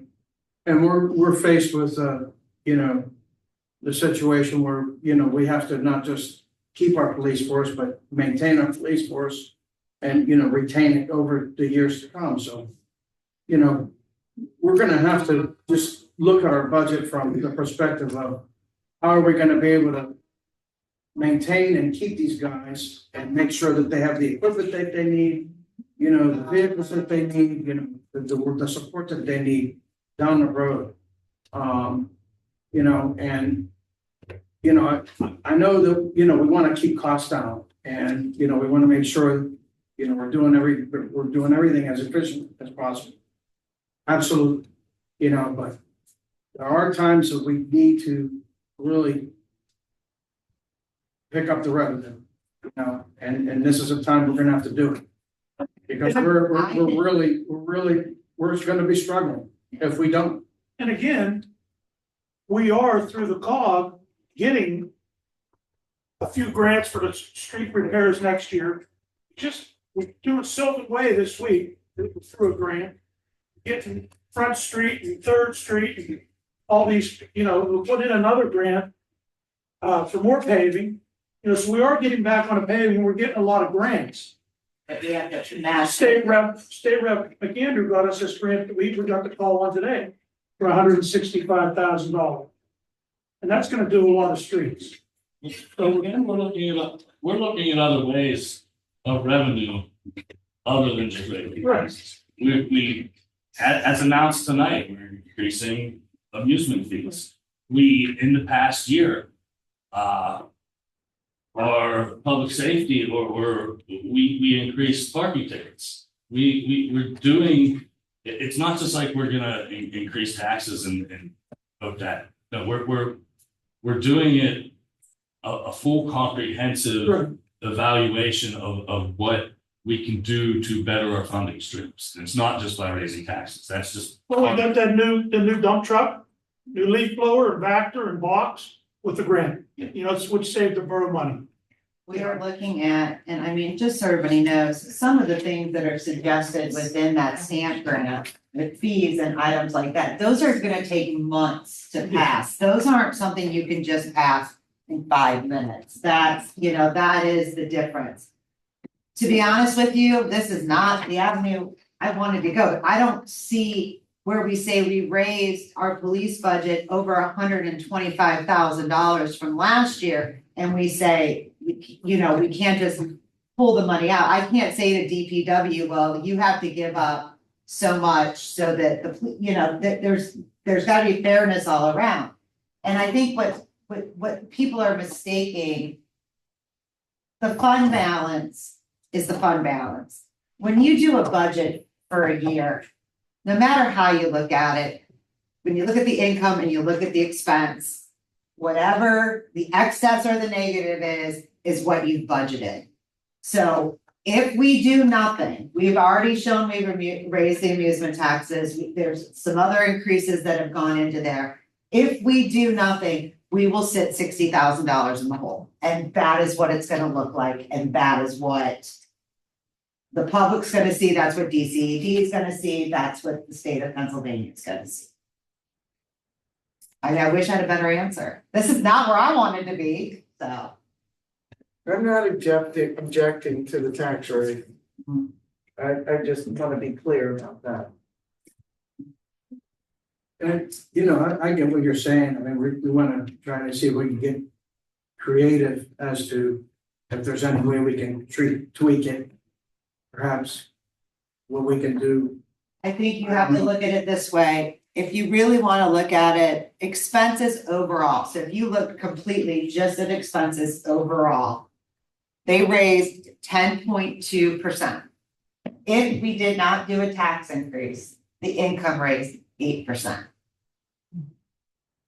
So where do you make that up? It's important to do the tax raise. I just think it was a lot of money to take out of the other thing, that's all. But that money has to move because that was the policy that was passed, and that money has to move because if you don't build up your capital plan and all your cars have to be replaced and there's no money. Or, next year we're gonna have to look at starting to put something with the fire truck. There's That certain, money doesn't change the fact that we're still $60,000 in the hole. Right, It doesn't. Ray, how much is a We have brand enough new, money to run for 4 months. a brand new ladder truck for, a ladder for truck, the fire truck, for fire, you're talking about yeah, $1.5 million, for a ladder truck, Yeah. sure. yeah. Pumps are about $750. Yeah, that's more than the budget for the entire year. Okay, let's move on. Anything else on the budget? now, garbage billing. This is gonna be fun to explain. Okay, since Oakmont Water is doing our billing, they do their bookkeeping of what they call aging receivables. Which means they bring in all their money and then at the beginning of the next month, they look at it, what it came in for, and then they send us a piece of paper and said, this much went to sewage, this much went to garbage, this much went to fees. Because of the way that comes out, it does not come out to us until the second to 2 weeks to 2.5 weeks into a month. So normally we turn around financials to you for a business meeting. That means they will never be accurate. The way to fix this problem is to move financials either to the workshop meeting, so they would still come out in this so you would still get October's in November, you would just get them the 2nd instead of the 1st, but they'd be accurate. Or they could always be a month behind. My suggestion is we send them out at the workshop. There's no reason why you can't vote on them at the workshop. There's no reason they still won't go online. They'll still be as transparent as they were before, but they'll be more accurate. And the nice thing about it is some of the stuff in our financials, because sometimes like the tax payments don't come through just right, we might estimate, the bookkeeper might have to estimate that. There will be none of that anymore. It will all be accurate numbers going in. So what I'm asking you, and we'd have to vote on this at our November meeting, is if we could move financials to the workshop meeting and vote on them there. It's not gonna create any more work for the office staff, No, nothing, No. not money changing or anything? nope, We still be making a motion to pay the bills. Right. no, we will make them at workshop. I say put it on the agenda for the meeting and Okay, let's do it. all right, thank you. If anybody has a problem, I have to be honest, I'm a little OCD and I kind of like that we've fallen into the business meeting format versus workshop, but I'm all for accuracy as well. So I don't know if there's some way to have like a compromise, like some discussion of the estimates, but then we're actually voting. at the Well, see, workshop. here's the problem. We wouldn't be able to get the estimate, so what we could do is we could give them to you at workshop, so you could have October's financials at the end of November. Instead of beginning of November. But what would happen is you would have to vote on them in December. So you'd always be almost a month and a half behind. And the reason for that is Jody's not gonna do 2 sets of financials. That will cost us way more money. But, so that's what we're trying to avoid. Sure. And I understand, I'm OCD too, you know me, I have one thing on emotion and minutes and it drives me crazy that we have. But I think for the sake of transparency and for the sake of accuracy, we may have to consider it. I got a solution for your OCD issue, if it's that big of a deal. You could always just, starting at the beginning of the year, flip flop business and virtual meetings.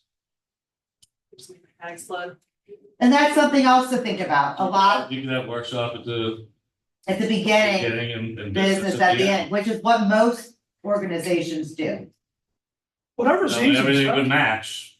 So here's what I will suggest. You think about this, I will put out a little nifty survey and then we'll go from there. Thank you. Because if we do that, we're gonna have to check with the solicitor, because he might be The scheduled. availability Yeah. for Matt and Craig. Yeah, that's the thing, so Oh, that will be the thing, and. yeah, we'll have, But we'll check. you can't just discount it and they might have those days free and we can. There's no reason we couldn't switch them, what's the difference? And the other thing is, you can look at it this way, a lot of workshops have their solicitor and engineers at their workshops instead of their business. I mean, for years, we canceled the workshop meeting from July until December. What did I do? Do you remember that years? It's September. but okay. Oh, Um, you remember I that? forget how many months that we canceled, 2 or 3 months. Like August. that's, that everybody had to know what a subtech camera was. Yeah. DPW needs a push camera. Push camera is what you stick down the sewers to take pictures if there's a problem, stuff like that. Ours does not work anymore. I am asking tonight for the council to approve the purchase of a new one. With the money being split in the following manner, $2,075 of it would come from ARPA that we have this tiny bit of ARPA money left. I'm just broke. And then, the rest actually would come out of the sanitary sewer fund because 90% of cammering is done in the sanitary lines. So, that's what it is. It's nothing cool, it's nothing sexy. It just, I've seen pictures that it takes. It's kind of gross. I've seen it on my street a few times this last. Yeah, I know, me too. It's a tool they need. It's a tool they need, and for us to rent one every time they need it, it's ridiculous. Well, sometimes they need it right now, too. You know, they just can't go rent one right now. So that's what that is. And last things last, we really do, and I'm not sure who wants to sit down and do this. We need to look at the options, that we're gonna look for texting. You've gotten the stuff from Text.my.gov. We're talking to another company that also does it, that does it with an entire app and the whole 9 yards. So why do we have to do that? Texting has gone, we've had issues with it, and the texting, like Text.my.gov and stuff offers the ability, like I could do all of yours, I could do all of OB stuff for Blackwatch, you could actually like send a text to our website, like you could send in code things, you could send in all sorts of stuff. There's just more it can do. Or update. We're updated. Curtis is a wonderful guy and when it was just texting, it was great, but we have more needs now. And he can't supply those needs? We can't get him to get Trish on text, so. We need, So and that's a no. we need to look at, and we're just looking at different strategies. We're looking at strategies where instead of me having to, to go text, then put on Facebook, then put on the web, that might integrate all three at once. So those are some things we're looking at. So you just need somebody who would be willing to sit down and then we can bring our suggestions to the council. I'm guessing it's gonna be Trish because she loves technology. Why is everyone saying? I don't know. And that's all I have. Stephanie, we need to get with REA. Okay, We need to sit down with them and get that all squared away, okay, one way or another. all right. Got it, I mean, the busy times of summer's gone now. yeah. Their baseball games are done and everything. Well, they asked to meet with us and then I was leaving Right? town. No, I'm just saying, we need to Yeah, we'll get that done. get that done. Is that it? Yep. Anybody else have anything with Stephanie? Hey, thank you. Next up would be, Parks Committee, Vince.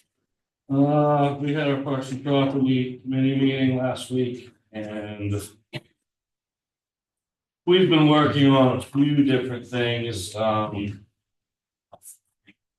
First thing on your list is tree trimming. We were notified by the Shade Tree Commission of pruning that needs done at Railroad Park along the railroad here, all these pine trees we recommend get pruned as soon as possible.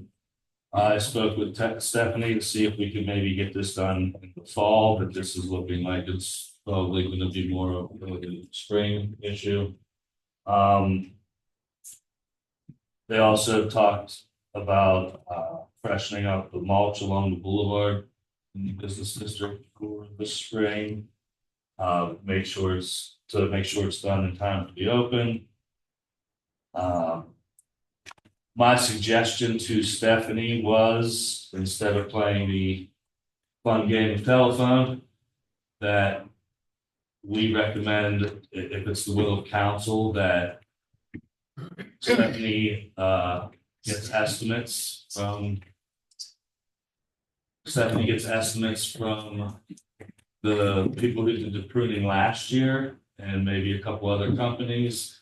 But when they come out to give us estimates, that they meet with the Shade Tree Commission when they're doing the walkthroughs through the town. That way, it's not me or Stephanie relaying information from the Shade Tree Right, Commission. A representative from the Shade Tree Commission will be with the person that is coming to give the estimate, so they can point out specifically what trees they think should be pruned, what areas need mulch, etc.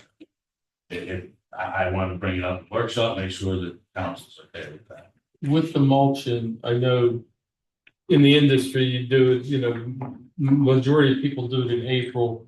But I would recommend, like towards the end of, May, make it a little fresher, because over time, months, you know, the mulch starts to, you know, the color starts to kind of deteriorate some bit, you know, I think if you do it before the open, you know, the end of, May or beginning of June, it'll look, you know, fresher and newer looking.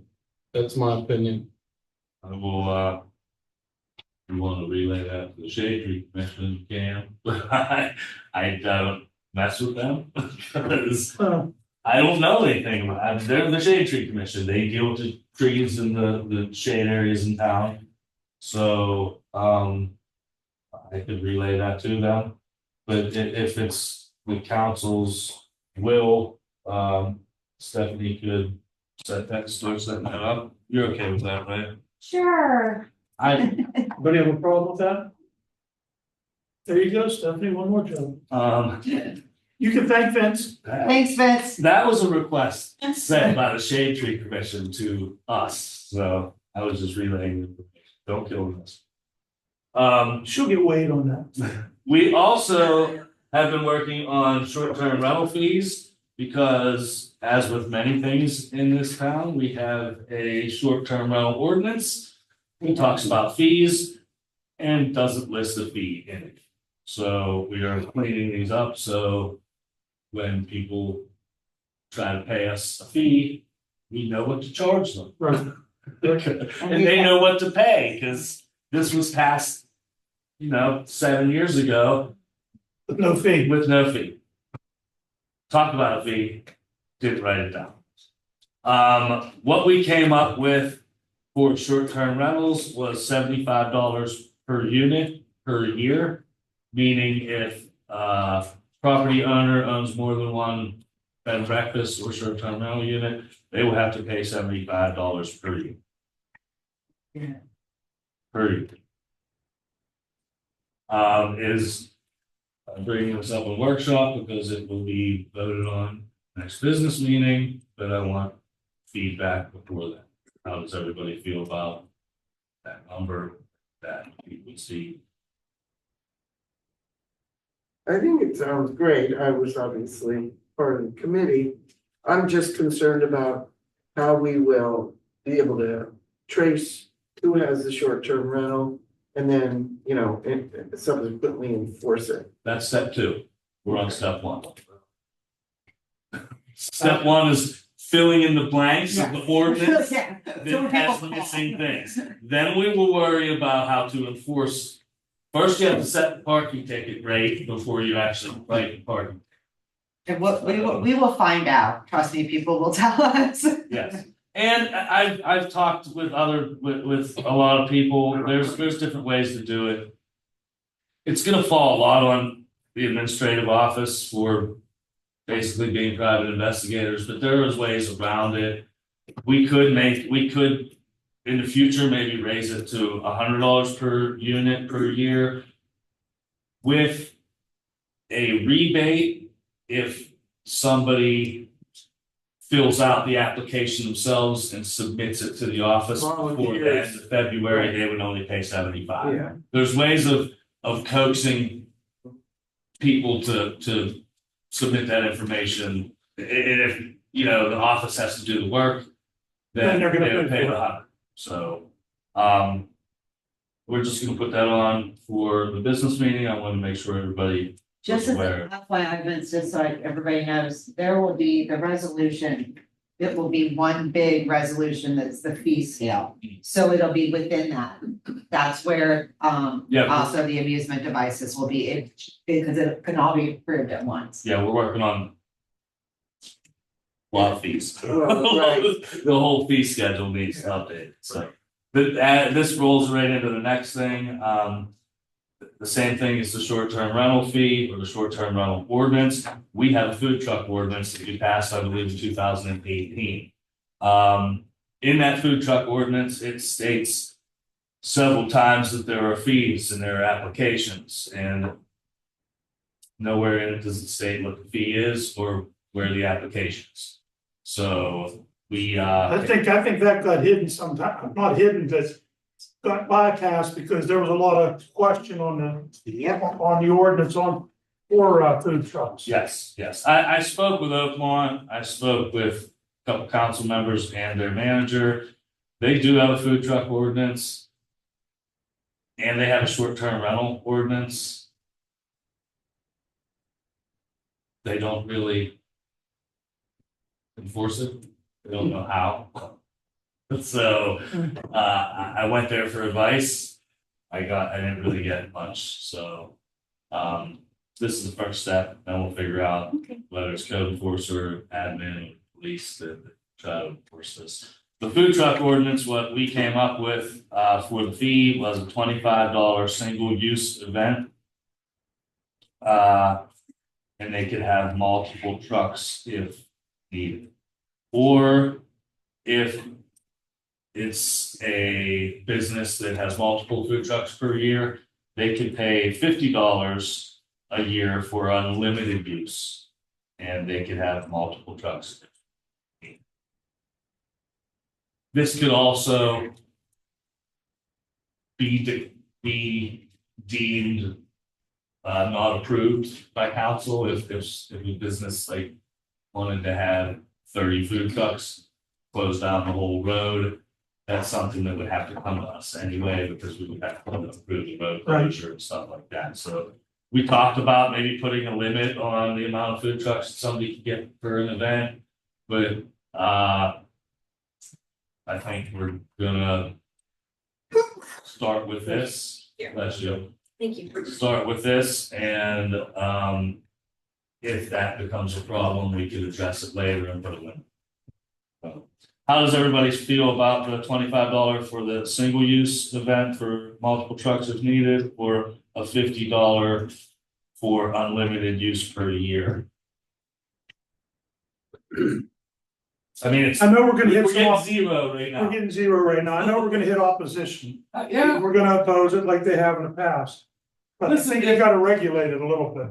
The way we looked at it, or I looked at it, I'm not gonna speak for other people, is it's $25 to have a food truck come to your business.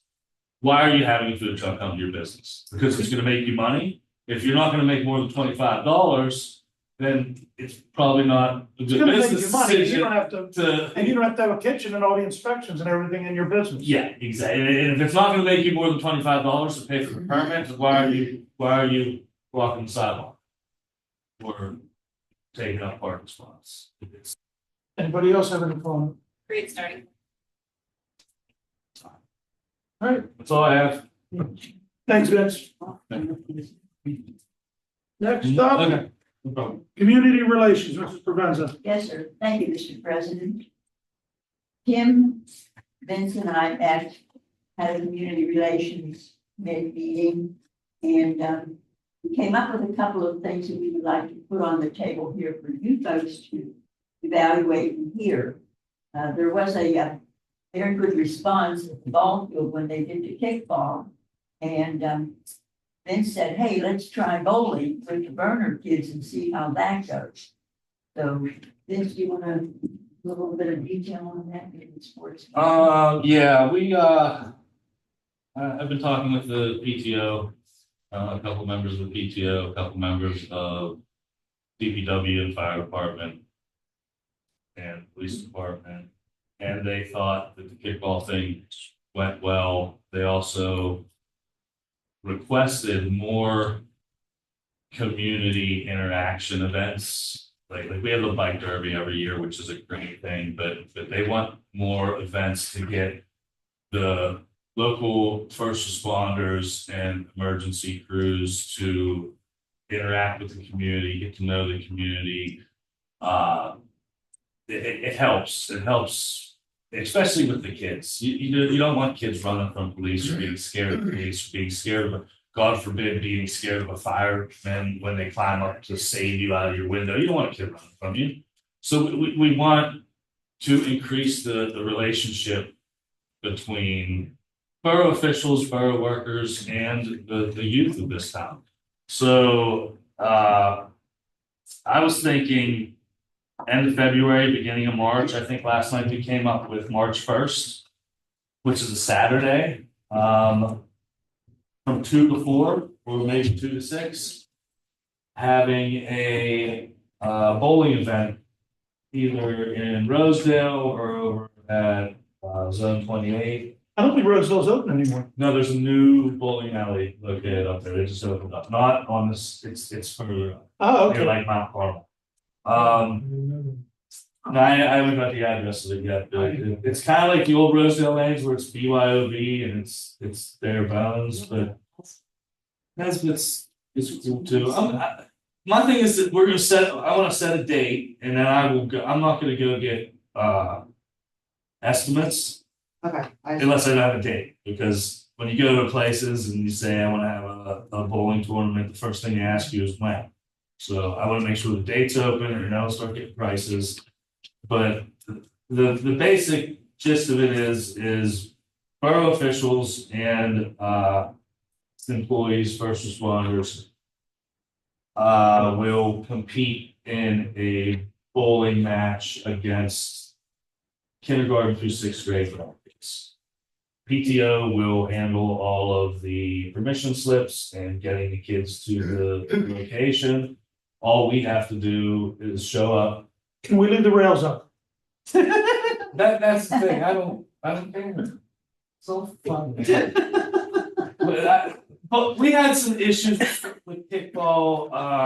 There were people that were hurt, or like people had rolled ankles. Like, so this is a more family friendly. Like, you can put the bumpers up. You can use the little rolly thing to kindergarten. Just getting together and having fun. Yes, Right. and just I think it's a good idea. just community relationship. I still have a bounty on the kid that hit me in the shoulder. 15 candy bars now went up too. I think there's a kid that's got a bounty out on Vince who almost gave him a concussion. I kicked the ball Yes. straight up. That was gravity. Couldn't catch it. So the bounty will be on Michael. Yeah. So if we're good with but you don't have to make a decision tonight. Please email me by the end of the week, maybe. And if March 1st, if there's like a big red flag that you can't make it, let me know and we'll pick another date. But I want to try to at least get all the council, most of the police department, fire department, EMS, code enforcer, if he wants to come. As many people as we can that work for the town. So that way when these kids see them out working, they know who they are. Right. And we'll get with you, because we're gonna start doing, what is it, the night out, what do they call that, over the summer? Nationwide night out or something? Yeah, I know what you're talking That's gonna about. be started in 25. That's good. The other thing, is that it? Yes, I'll help with this too, because I know. Okay. The other thing we talked about, the holidays are right around the corner. And we thought it might be a nice idea to hold a Christmas party and keep it local here in Verona at the fire hall. And I know Vince said he would call and see if that room was available at the fire hall. Yes. And I don't know if you were able to get a hold of Dan. Well, yeah, I can elaborate on it. Yes, we've been talking about, we talked about it earlier, we finally have a fully staffed police department, we have a fully staffed DPW, we have a fully staffed administration office, which I think is the first trifecta, the first time in like 20 years that we've had all three. So I kind of want to keep it like that, and I think that, I think morale is a big issue, and I want to keep morale of the workers in this town up. I want people to want to work in Monroe, because if you have police officers and firefighters that want to do their job, they're much better workers than people who don't want to be there.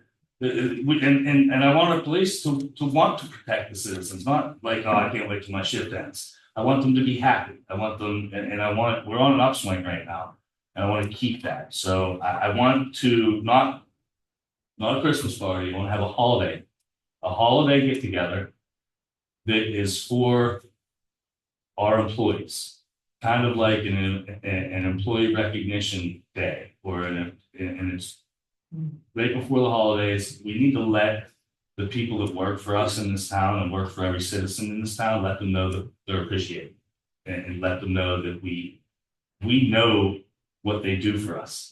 And we it's noted, and so we came up with December 7th, which is also a Saturday. What? That's my birthday. Happy birthday, come to a Christmas party. I already have plans. Okay, I mean, I'm like, I love you all, but that's my birthday. December 6th. When we brought that up in personnel. Yes. December the 6th. Yeah, that's we brought up December week 7th. The 6th. It was a Friday. Okay. Yeah, but then Tim said that December 7th might work better because it gets busy Friday night. Didn't you say you'd rather do Saturday? That's what. I wrote December 7th, Saturday. I mean, it's fine. When's your birthday? That day, 7th or the 6th? 7th. Yeah, so it's fine. You can do it. I just will not be there. We can pick another, the day is, we checked with the fire hall. The fire hall is available on the 6th and the 7th. What about the following? The 14th is out, I know that. No. They have no Christmas. Once it gets past the 10th, I think it is too close Too close. to Christmas, and the thing is I want, DPW might be snowing. I want this to be, I don't want this to be a burden for the employees. I don't want them to feel obligated to come and like, oh, I gotta go. I want them to be, it to be something that they want to come to. I want it to be a morale booster, not a drain. So Why don't you do it the week before the 7th? we can do that too. We can do it the very first, December 1st. That'd be December 1st? No. Sunday, no. That would be the 30th, I think. And that's, The 30th. that's Saturday after Thanksgiving. That's actually. Well, then, and all I'm saying, then you got guys hunting. They go away hunting that next week. We're just having a party on your birthday. I'm sorry. Well, again, that is absolutely fine. Wait, how much? We have plans, so that we've already booked, so we will be there. We will figure it out. Yeah. I'm just at, this is My a 50th workshop, birthday, sorry. so I was asking council's opinion on this idea. Love It's it. gonna cost, this is not gonna be paid for by taxpayers, this is gonna be paid for by council. So I'm gonna be asking council each like a donation of like $40. And some other stuff, but I'll talk to you prior to that. Because we're gonna do some sort of grab baggage, so. I do want to get a date set as fast as possible because I want to make sure that we get the invitations out and everything confirmed. We will have food, we will have a limited supply of liquid there, but it will also be BYOB or bring your own side dish for dessert or ugly Christmas sweater or whatever. It's just something to boost the morale of our workers. I don't think we've ever had anything like this, and every company that I've ever worked for has had a holiday party or a holiday bonus or something to let your employees know at the beginning or the end of the year that they're appreciated. Very good. That's all I have, and I'll get together with you, Stephanie. We'll try to work out a date. Sorry. Can you change your birthday? You know, Just for a year? I would if it wasn't my 50th. Oh, those are fun. Believe me, All right, I've been there. anything else, Sylvia? No, sir. Okay, thank you. Finance, Mr. Long. You already, we already talked about the fund transfer. Very good, thank you. Next up, public safety, Dr. Carpenter. Okay, we had our meeting last Tuesday. Mr. Mark Springer came to the meeting just to say hello, introduce himself. And I don't know, Stephanie, if you know, does he have a borough email? Is he gonna have a borough email, do you know? No, he will not. Okay. But he has an email if he likes, if he so chooses to give it out. Right, so I'm not gonna do that here, but he thought maybe there was gonna be a general one. Unfortunately, every time you add somebody to our email, it costs, and the cost is getting more and more exorbitant as time goes on. Is there a way to get rid of the other ones that are on the email? We've gotten rid of the ones that we could pull their files out of. And some we can't pull their files out of, and until we can figure out a way to do that, they have to Like say. past council people? and what Yeah, have they you? have to say. They're unactive, but they still count. Okay, all right, just wondering. Anyway, it was nice to meet him. Regarding CPR class, Patty gave some dates. I don't think they're gonna work, so we're still working on that. I think it's gonna be in January. For police, Sergeant Francos was here. He gave a report, lots of different things. He wants to do a child safety seat event. And something about asking for a bridge for the cameras in Cribbs Field. It's already been done. Okay, great. That's done. Let's see here, Dan Teehee was here. From the fire department, and he talked more in detail about the fire vest program that he mentioned at the last meeting. And he also talked more in detail about the tax rebate program for volunteer firemen. And we will be talking about next steps to, put that out there, maybe get that out there for some of the fire vest for some of the May graduates. We did discuss again, handicap parking policy. We came up with a fee to add to our revised fee thing of, $25 to just cover the cost of the sign and the pole and all of that, but that it could be waived by council if, a person just absolutely too much for them. But getting into some of the other nitty gritty, we went back and forth. And we decided that what would be good is to see what the policies were in some nearby communities with small streets. And so we're gonna do that and meet next time and talk about that and see what we have. And Mayor already talked about how they're changing the thing during school at the streets on First and South or whatever they're doing. And I think that the mirrors are on order. We are still trying to find places to put them. You cannot put them on Duquesne light poles. Right, so we just put them on their own pole. We have to make sure there isn't, Matt is looking at placement. And if we have to order the poles, as of right now, the mirrors have been ordered, but the poles have not. Okay. For fear of where we're gonna put them, so they're not behind trees, or can we put them on a tree? What are we gonna do? They cannot go on Duquesne light poles. Right. They do not allow that. That kind of makes that a little bit harder. All right, so anyway, next meeting will be November 19th.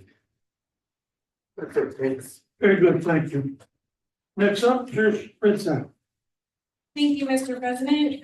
The only thing I'm bringing back up tonight is that Main Street Matters grant that you've heard me mention before, and Stephanie's mentioned it as well.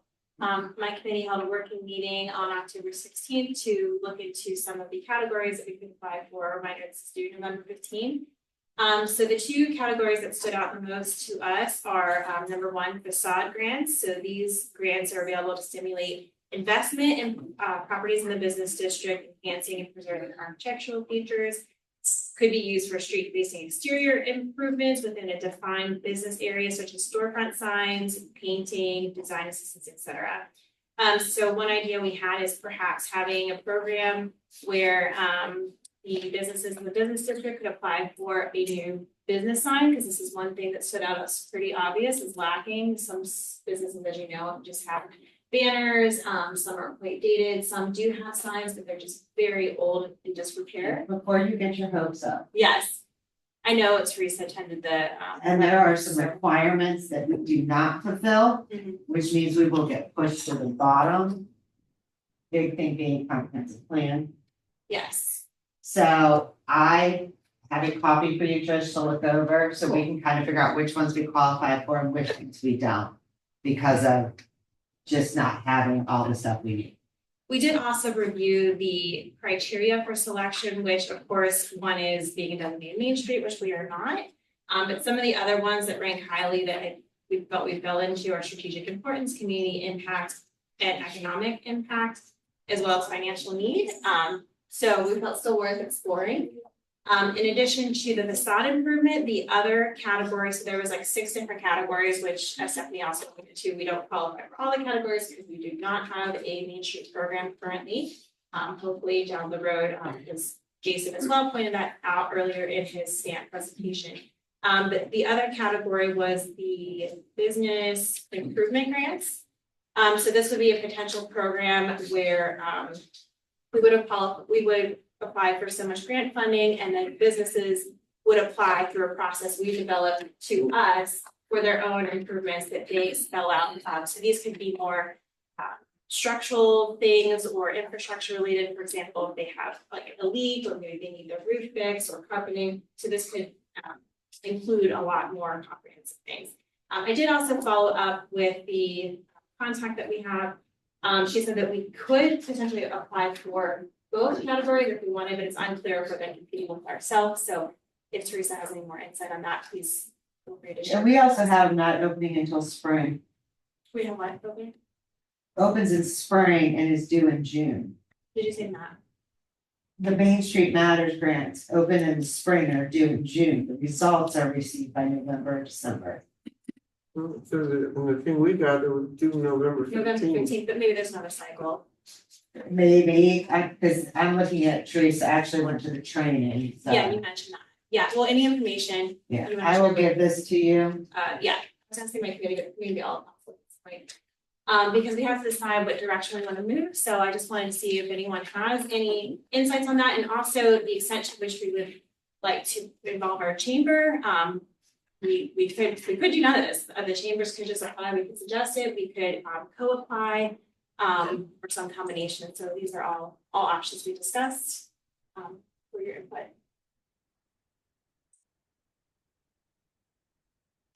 So Stephanie, yeah, if you just want to forward that additional information to all of us, and if anyone has thoughts on that, feel free, if you don't speak now, to email that. I know we're all kind of fried a little bit at 9:20. But again, the deadline I have is November 15th, so we do want to kind of get traction on this if we are going to apply in this round. It does say right here, its period's open till November 15th. But There's probably another cycle. there's probably another cycle, and especially with it, matching funds will be required. The chamber, and it looks like we have to do it. And then go that way. Yes, correct, okay. Thank you. That's it. That's it. Thank you. Next up, Personnel Committee, John DeMellis. Thank you, Mr. President. Last week, we had our personnel committee meeting, and so we had discussed our methodology with regards to the questionnaire, how we interview candidates for the police department. Whether we should tweak some of the questions. So I guess, in a nutshell, we're kind of, I think we're gonna do is, we're gonna wait till we'll get our consultant in. And, we'll kind of wait and, defer to her. And see what, what he, or she, I should say, he or she would think as far as, how we're going to proceed as far as, what we're gonna do when we interview our candidates. The other thing, in regards to the consultant, it was brought up, and I know we had looked at, the one person, that was presented, that made the presentation at the last, business meeting.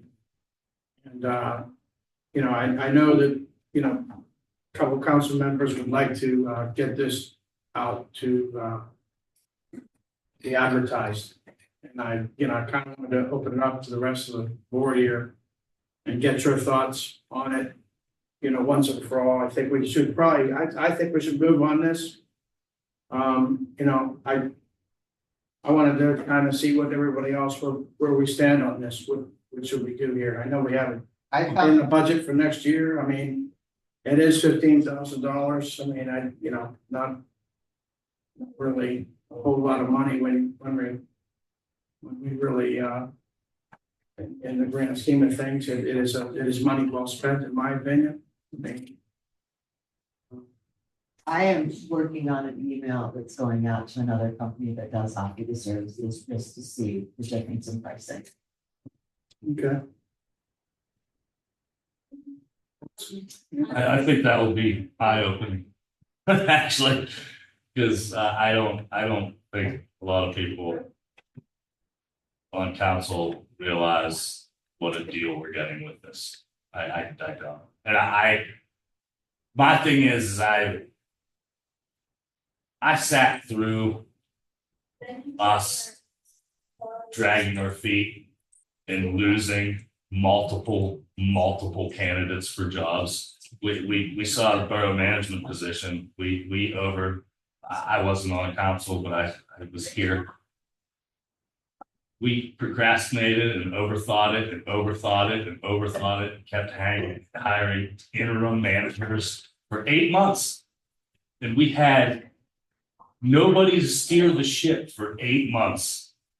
And I don't want us to follow that path of losing good potential employees because we're over advertising positions. If we feel that there is a good employee to hire for this town, that's our job.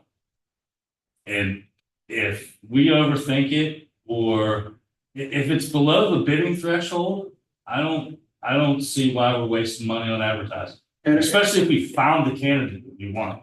And I know the only, the issue was brought up, and it's just for the appearance of, it's for the appearance of impropriety, and I know, and it's not a whole lot of money in the grand scheme of things, but I know that it could be construed as improper, not timely. And we're talking that's what about they- it in public and being completely transparent about hiring this person and what services they provide. Again, like I said, I sent out an email, I don't, to another company that give it to me. I will see what they say coming Sure. back. There are not a lot of places that do this kind of work. Most places, when you look it up, they do like hiring and things like this. So I did find one other place.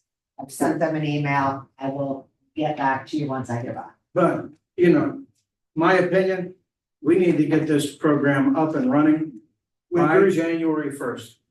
And I'm dead serious. We Well- cannot wait any longer. Yeah, hopefully, I mean, a lot of things will be approved on like December 10th, because that's when the budget will go through and stuff like that. We have a few weeks to look at it. And like I said, I did find another place. I'm working with them right now. I'm working on getting an estimate for them if they don't send me one. you know. So I will admit, and I'm okay if I'm in the minority here, but I am one of those people that feels strongly that we should advertise it at the cost of $300, even if we hear from no one, only because reflecting, among other things like our financial mistakes in the past and pushing down the can. Councils of past have been scrutinized for hiring what some consider to be someone in the community or someone that someone knows. And despite Tracy Small's incredible credentials and how enthusiastic I am too to have her on board, especially with her background in not only HR, but municipal HR. I think it would show due diligence to the public to still advertise. And my statement for the due diligence is instead of advertising and spending a couple thousand, it does cost quite a bit of money and quite a bit of time. We're spending the amount of money advertising that we're gonna We're hire this like, person for. well, what I'm saying is, Wasting money. I can talk to he just said McKeesport has one, I'll talk to McKeesport. I found a company that does it. I will talk to them. And go that route. I can present all of my findings. That's great. Same concept, it's just not, the process is a little bit less. I understand that, and I am conscious of the cost. I would still advocate to advertise, but I accept if I am in the minority. I think it, I know this is your thing, John, but like, I was adamant the other night in our personnel committee because I feel micromanaged. You personally? I personally feel micromanaged. We approved the questions for the police in February. And now we have questions about what questions we're asking the police. We're asking the same questions that we asked in February when we approved them.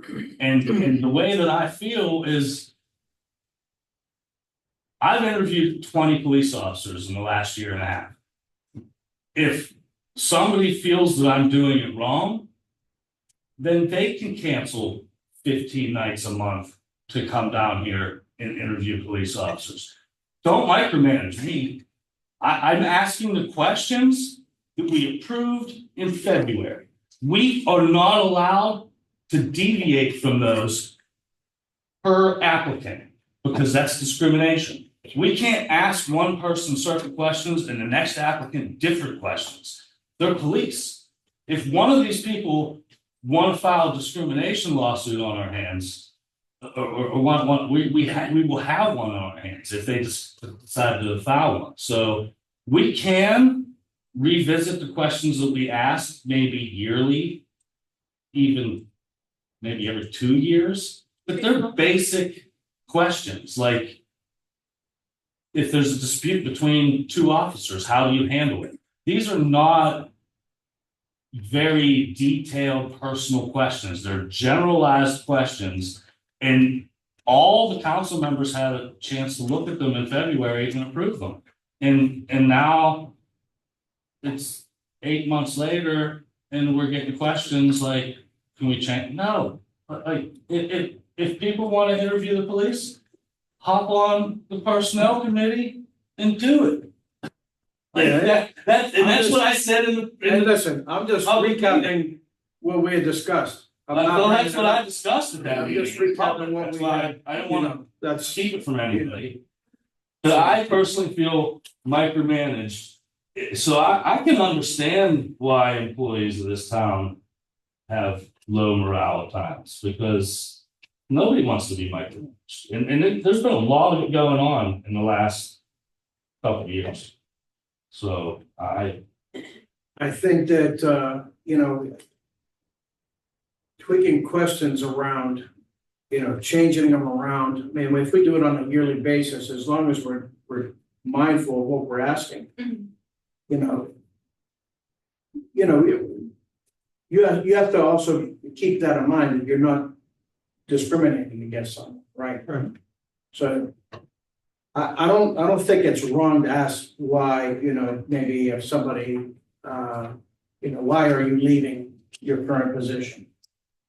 For example, so you want them to give you an honest answer, because sometimes when you're doing a background check, let's say on someone, they could be lying to you, and you want to know if they're being truthful with you in an interview, right? So, Yeah, you could I find mean, out real easy on you it. know, so, I don't know, man, so. That, again, that's an HR thing that, it might be beyond our, you know, our scope, Yeah. right? So we might have to get our consultant, whoever our consultant is, to. Okay, I just wanna make a point going back to the HR consultant discussion.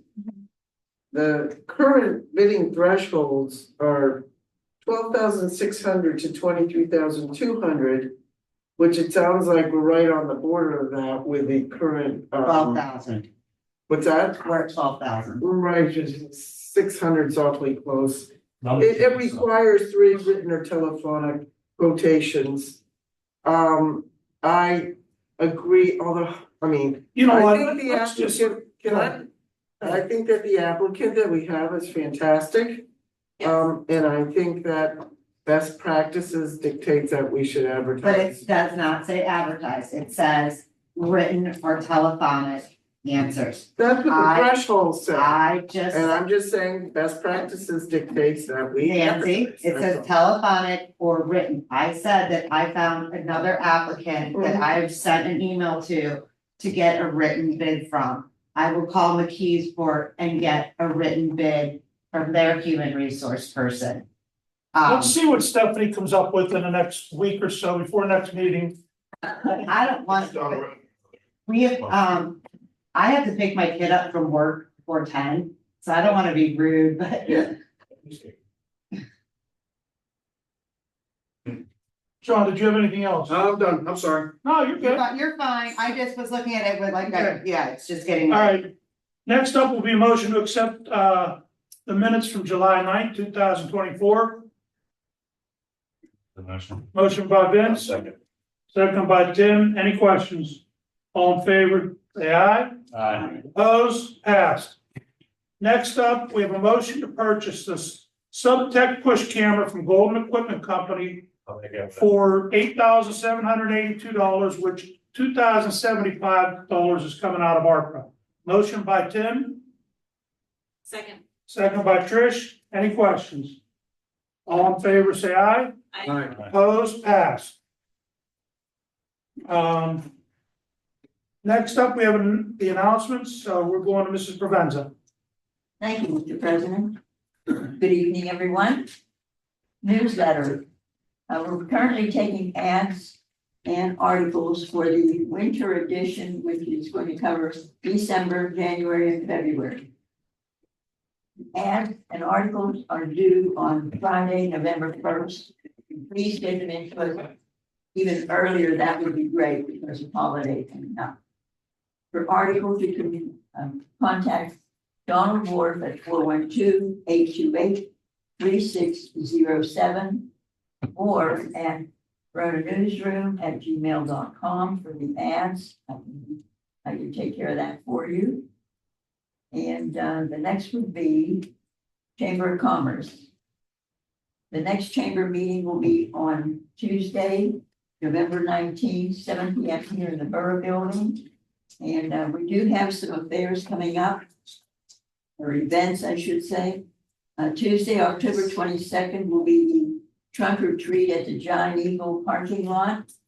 And that will be at 4:30. And That was today. That was today.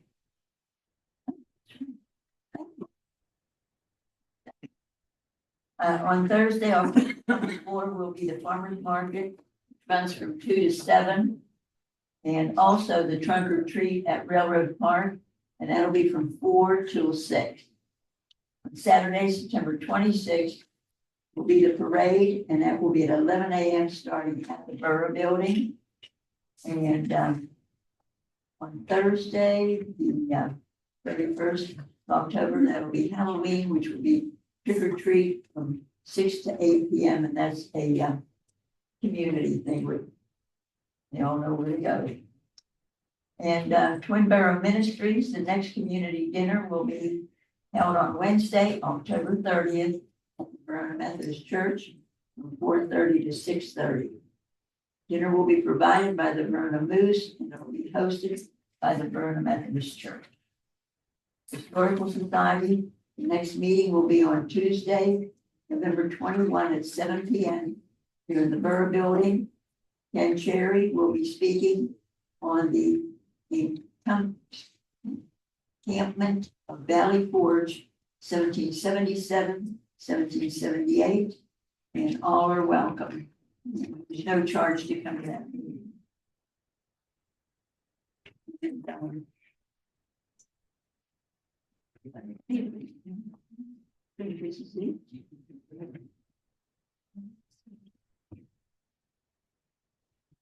think I've covered everything. Oh, there's one other thing. ARBPA, the public meeting, that's going to be on Thursday, November the 7th. 6 to 7:30, and that's going to be Steel City Road here in Verona. And if anyone has any questions or comments, I'll be glad to take them. That concludes my report. Oh, one other thing. Don't forget about the toy drive, and that is from October 1st to December the 18th or the 20th. Thank you again. Thank you, Sylvia. Yes, sir, you're welcome. There was one other thing on there. It's a Verona Oakland Hometown Holiday Celebration and Parade, which is November 23rd. This time we'll take comments from the public. Please approach the podium and raise your virtual hands and try to limit your comments to 3 minutes. That's mine. Nobody? I'll take the motion to adjourn. First by Vin, or Tim, second by Sylvia. Any questions? All in favor? Opposed? Passed. Thank you for coming to the meeting tonight. Everybody have a safe trip home.